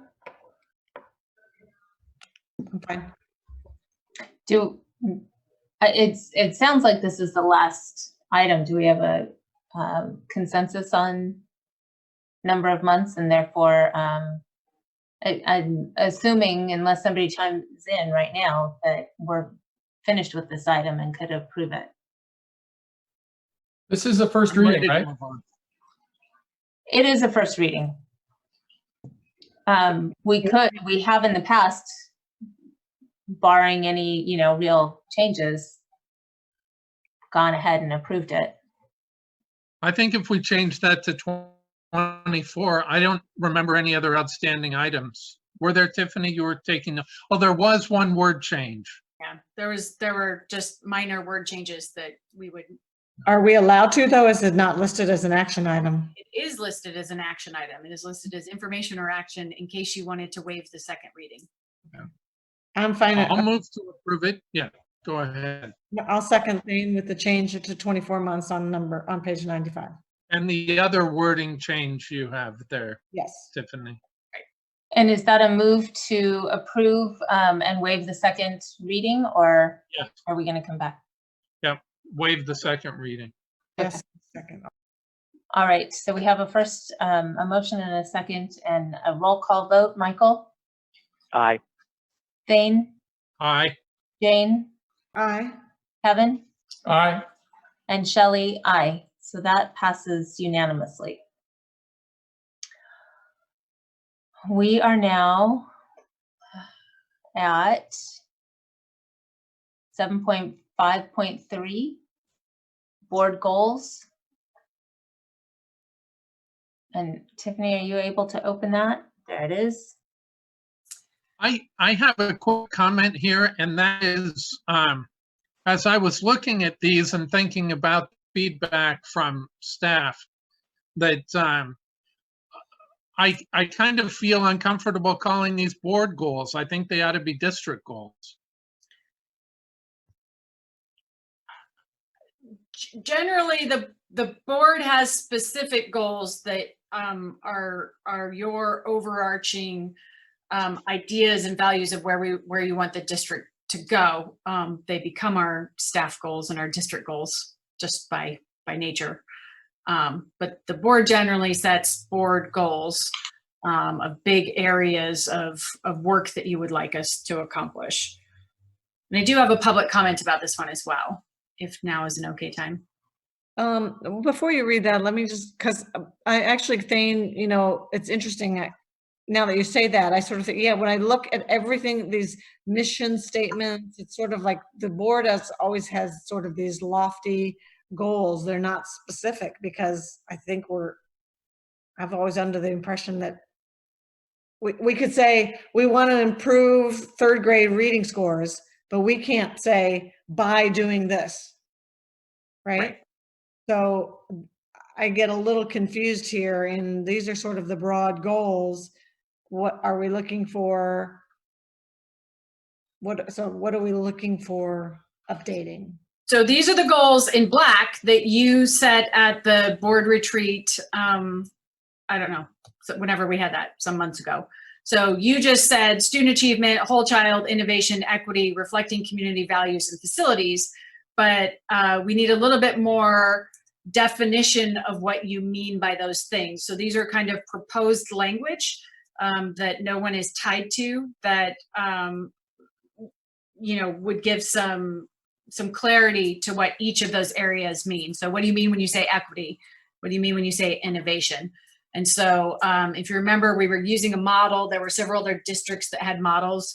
One was Val Verde. So this was kind of the model of Val Verde. And then we would, staff next steps would be to say, okay, so what are we doing specifically related to student achievement? And how are we working to build a district where each and every student is learning at high levels? Well, we're having PLCs, and we're, looking at equity and access for AP classes, and we're looking at GATE programs, and we're, so we would put in those things. Those aren't necessarily the board goals, but those are district initiatives that are reflective of the work that we're doing to meet your board goal of student achievement and building a district where each and every student is learning at high levels, or whatever you want that language to say. So I had yeah, go ahead. I'm sorry. I had a couple comments on two of the columns. One, in student achievement, learning at high levels doesn't talk about improvement. And I think under achievement, yeah, we want people to work at high levels, but we're also seeking, growth, right? And I'll just give a little context on that one. You were right. This language is actually from the PLC work that we do. and it's a little nuanced, but the PLC work says all students achieving at high levels, and what essentially we mean is high levels for that student. Okay. And improving, and my recommendation is, instead of all students, that we say each and every, because when we say all, we sometimes group, we lose sight of the individual student. So if we say, all, we mean all, but each and every really brings us back to focusing on. So learning at high levels is really PLC. I don't want to say jargon, but it's like a rubric. Yeah. Yeah, it means something to the folks who are working in PLCs, and Cheryl or Angie could talk to that a little bit more as well. Right, then shouldn't it be a PLC goal, not a board goal? I mean, I'm comfortable with what's in black. I think the red adds words, but I don't think the red adds meaning. That's my input. I just want to make sure that this doesn't end up looking like the LCAP. Where you sort of have these things and these columns, and we sort of slide in there what we're already doing to fill those. It looks, I just want to be careful of that. So my other comment was on reflecting community values. I see that black language differently than the way it's expanded in red. When I think of reflecting community values, what I think of is that we solicit and we try and express and behave, that and reflect the values of our community, as opposed to seeing them as a valued partner. I think that's a good thing too, right? But I think part of why we're elected, part of why we're here, is to incorporate and then and reflect the values of the community and how we govern our district. I don't know how to say that any better, but that's where my head was. Think about that. I agree with you, Michael. So that sounds great. I think if we just have the black, we could put it on a graphic. If we add the red, we're talking about a whole piece of paper. We have a graphic with our vision that we've already created. I think that, as we just saw, the black doesn't actually, we're not all on the same page with the black, that we need to develop what the meaning is. And that way staff knows what we're really aiming at, what we see the district needing to do. For instance, on innovation, I think we should include students and staff, right? Innovation should benefit everybody. Can I maybe read the two public comments that we have on this? So one is from Angie saying, I would like to say that these goals are helpful for staff to understand what the vision you have for the district and what you want us to focus on. And she would love to comment publicly if we have that. And then I have one more to read after you're done, Angie. Oh, Angie, are you there? Are you okay with me with public comment right now? Yeah, please. When I read these and I listened to what you have to say, I keep thinking of the vision, the flower that we have in the boardroom, and how that flower has petals, and it's got the student and then the staff. And to me, this is another step with on the like sort of encompassing it's like the garden basically, of all the flowers. And I think it's really helpful to have you clarify in these broad terms, because then that gets each and every one of us, the staff, the students, to focus in and say, well, this is where the board wants us to go. So we get to look at it and say, what are those what does it mean by high levels? And really hone in on that. Or what do you mean by the overall health? And we focus on it. And then that helps parents and students to do the same thing. So I think these are amazing and wonderful. And like I said, it's the broad picture, it's the garden where that flower sits. I would say the other purpose of this, one is setting board goals. Two is typically the superintendent's evaluation is tied to their ability to implement the board goals.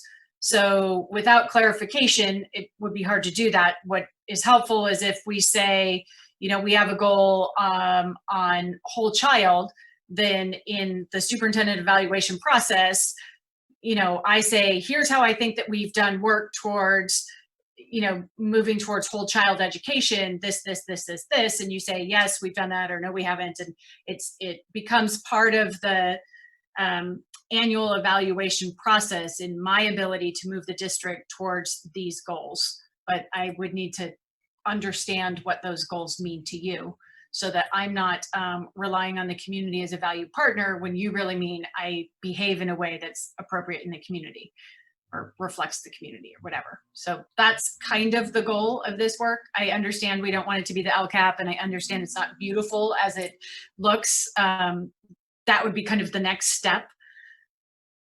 And then I'll read this other public comment from Steve Weed. It says, in reviewing the goals, I'm concerned that the board and district are missing an opportunity to express the community involvement goal. Kevin's request to review volunteer activity was deferred to 2021. I will say I messed up the dates, the year. I'm having trouble with years and dates. And so in putting suggested in the parking lot, when I put when we might move things, I just was off by a year. It wasn't my intention to put things off for another year. I just didn't know what year it was.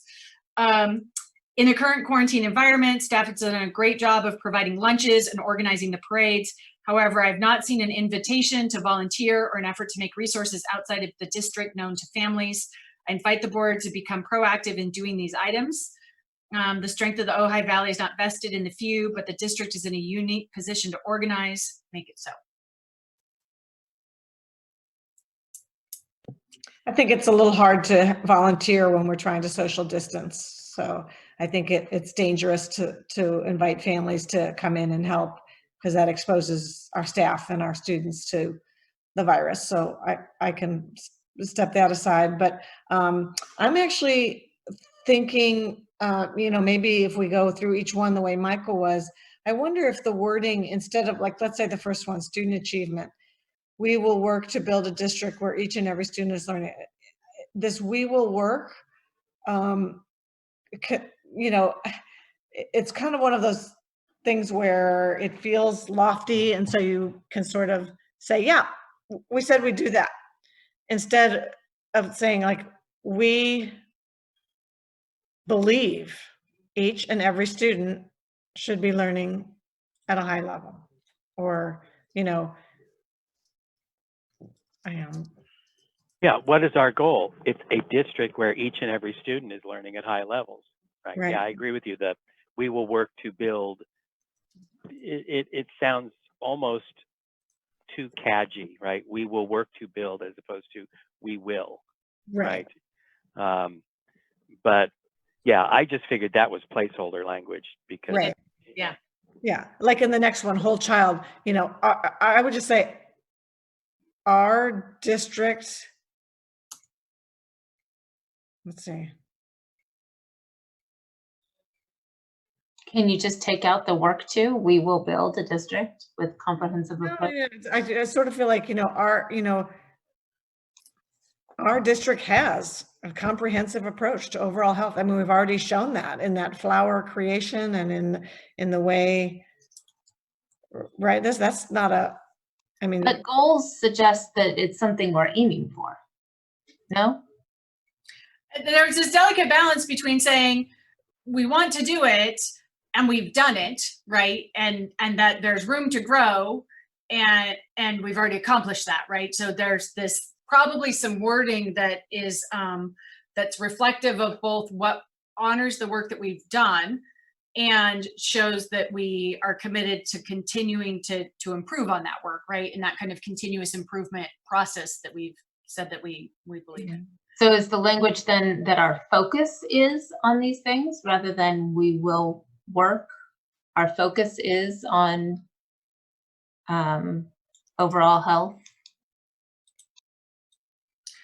So we could say our district has, or we believe, or our focus is, right? We could make any of those kind of the starting place. The language. Yeah, I like that. Under innovation, the other thing, better learning conditions doesn't necessarily mean innovative. I agree. And so new and better, maybe. Because obviously you want them to be better. But innovation suggests we're experimenting, we're doing new things, that kind of thing. So some newness in there would be, I think, nice. Man, we are hitting this goal like every day right now. We've got this one covered. Right. New for sure.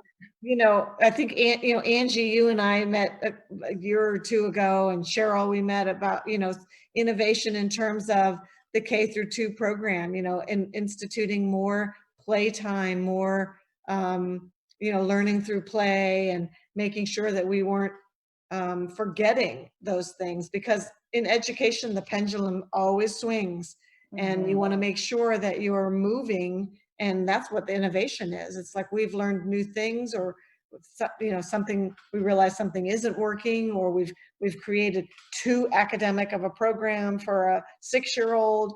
And so the innovation is bringing these things that have been tried out there, that have been researched, that we feel will help our students achieve and enjoy learning. This language of continuously working towards is meant to kind of capture the idea of continuous improvement, right? Like, yes, play may be something that we're focusing on, for these 2 years, and then maybe we realize the pendulum, or we need to, focus on. So it's never like, well, we did that and now it's done. We never have to address that again. But it's always saying what's best for kids that we should be doing right now, based on, kind of what we see and what we know and what we need. Can you use the word creative instead somewhere in there?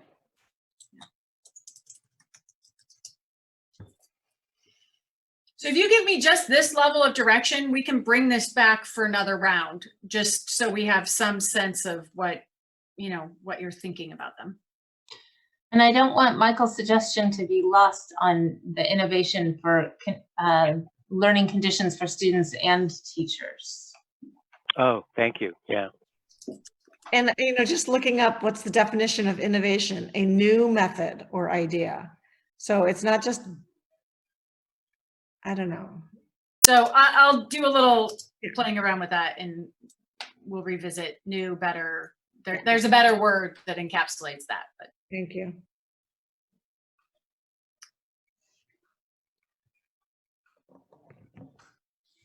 I hate to hog this conversation, but in the absence of anybody else, I'm just going to jump in. The equity thing, I really like it, but the focus seems backwards for some reason. I just reacted to the way it was written, that they are not obstacles. Seems like a low bar. I'm not quite sure what I'm trying to say, but that doesn't feel robust enough, I think. Okay. Are celebrated. Maybe. Yeah. So the language around this is essentially, and I can't remember exactly where it came from, but I did some research around equity, and basically until this goes back to each and every student learning at high levels, right? So until your level of learning, actually, I know where this comes from. It comes from Muhammad and the PLC work. So until your gender and your ethnicity or your socioeconomic status do not account for the differences in student achievement, then we don't have equity, right? So if I can predict where you are going to score based on your family socioeconomic status at our school, then we don't have equity. Got it. That makes sense. Yes. But there may be another way of saying that, but that's the basis for this comes from that work by Anthony Muhammad.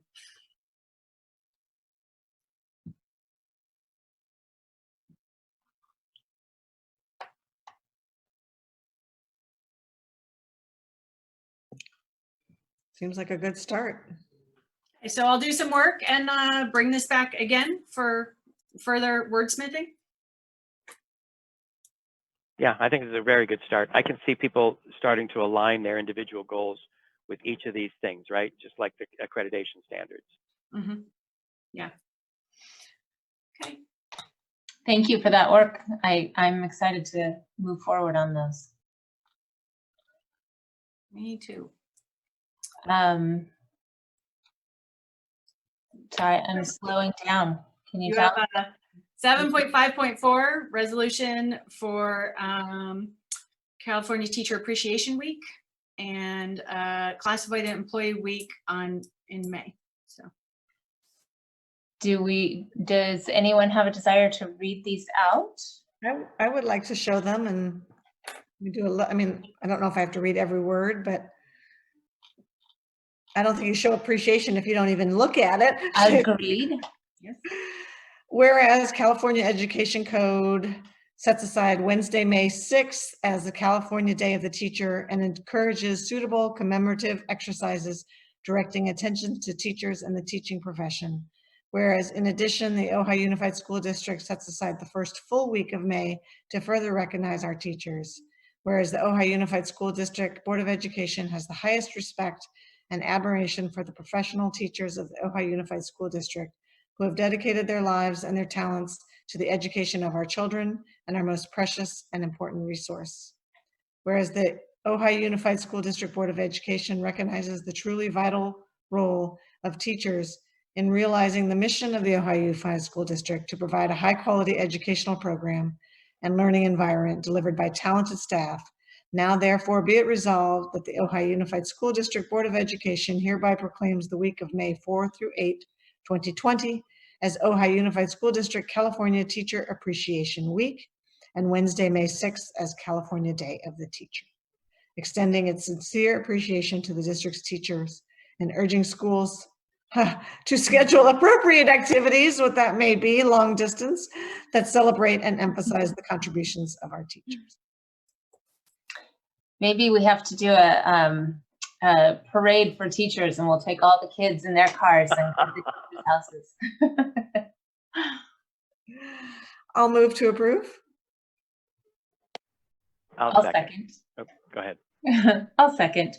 All in favor, Michael. Aye. Thane. Aye. Jane. Aye. Kevin. Just want to say I tried to second, but I didn't unmute.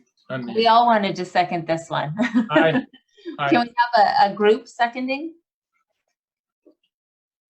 That passes unanimously. And now we look at our classified employees recognition week. Does anybody have a desire to read this one out? I'll read it. Okay. Shoot, I need my glasses. Whereas the California State Legislature adopted a resolution in 1986 declaring the third full week of May of each year as Classified School Employee Week, recognizing the many outstanding contributions and services provided by classified school employees, and whereas many classified school employees serve as paraprofessionals in classrooms, library media centers, providing direct assistance to teachers and giving students the individual attention and the support needed to succeed academically, and whereas other classified school employees perform essential clerical and office support functions at district offices and school sites, creating a smooth operating educational environment, and whereas a number of classified school employees perform custodial, warehouse, and groundskeeping services, ensuring the school buildings and surrounding areas are clean, safe, and well-maintained for the students, and thus protect the public's investment in our school facilities. And whereas many other classified school employees serve as food service workers, furnishing students with nutritional meals and snacks and enabling them to focus their attention on learning. And whereas a large group of classified school employees provide transportation services, bringing students safely to and from school and other school-related activities, and now thereby be it resolved that the Ojai Unified School District Board of Education hereby recognizes May 17th through 23rd, 2020 as Classified School Employee Week and honors the classified school employees. And unfortunately, I can't see the very bottom of this because my, oh, hold on. No? Oh, there, thanks. In the Ohio Unified School District for their many contributions to our educational community and commends them for their shared commitment to quality education adopted this 22nd day of April 2020.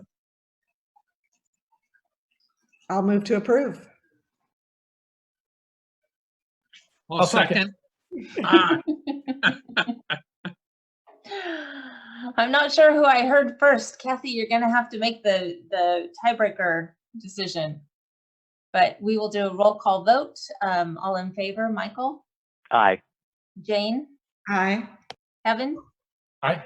Thane? Aye.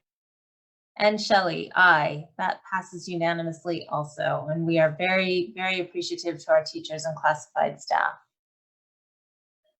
Board member reports. Do we have any?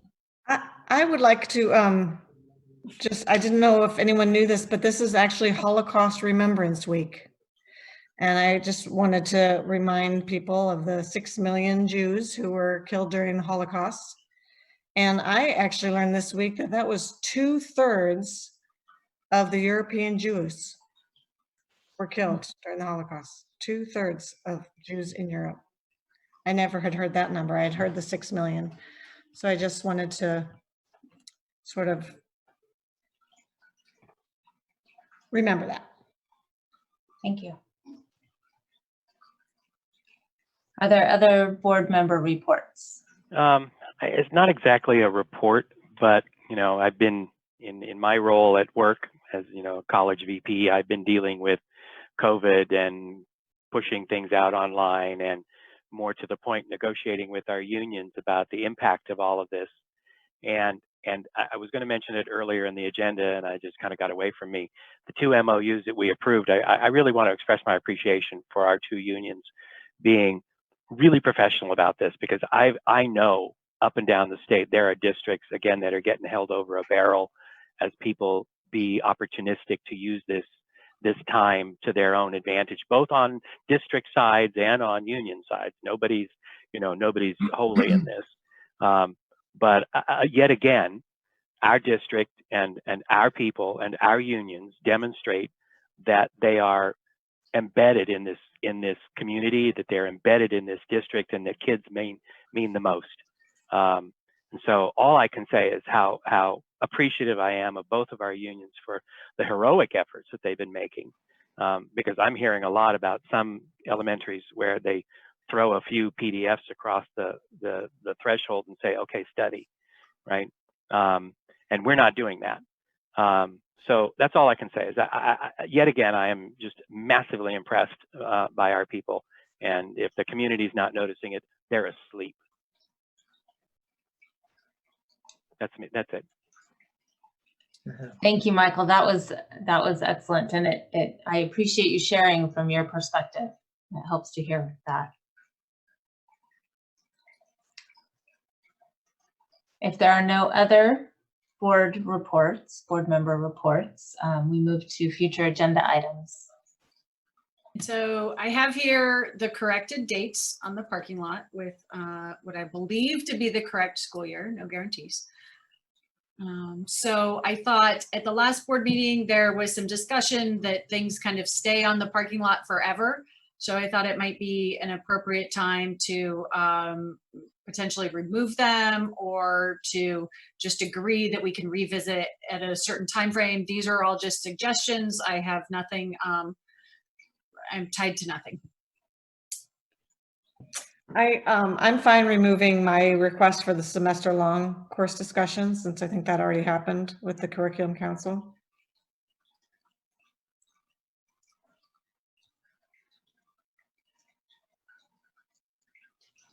Kevin, are you okay with pushing the topic of volunteerism to the? Yeah, I mean, I agree with Jane. Obviously, we're in unusual circumstances here. I mean, just even in terms of marketing, you want to have these conversations when you can actually implement them immediately and not be talking abstractly about something that's not going to be going on for quite a while. Right. And I think right now volunteerism is quite difficult, as Jane said, trying to social distance and volunteer is tough to do. And I'll connect with you, Kevin, on a call and see if we can specifically think about what you might like this to look like. And then we can put it on the agenda in the fall.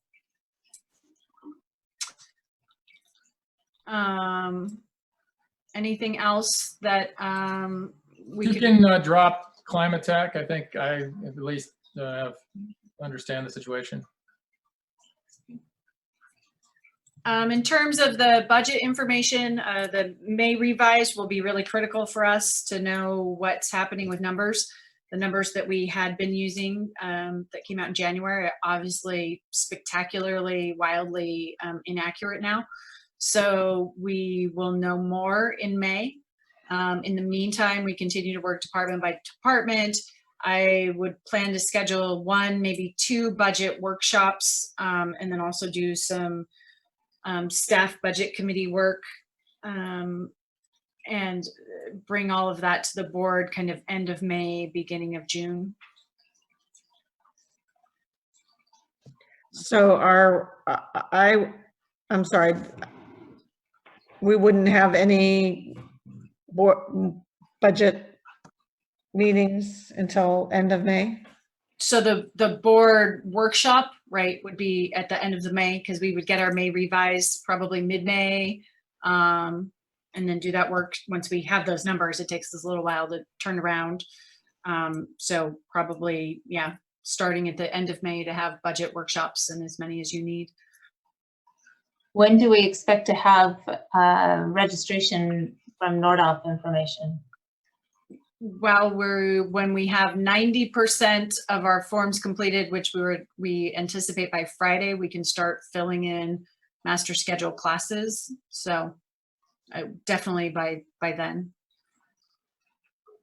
But so I guess what I'm asking is how long does that master scheduling last? I assume we would have it by that. Cheryl and I just talked about it today. I assume we would have it by mid to end of May. Okay, so around the same time as the state budget. Yeah.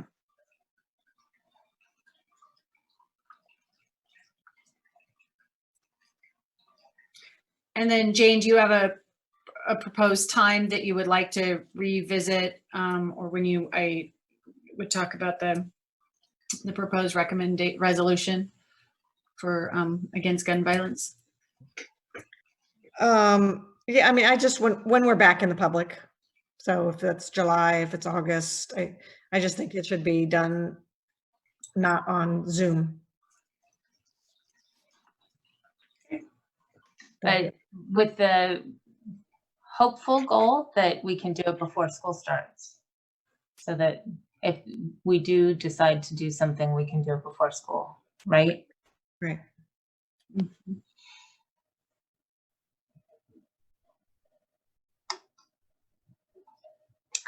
Are there any other additions to the parking lot? No? If not, we will adjourn this meeting. To close session?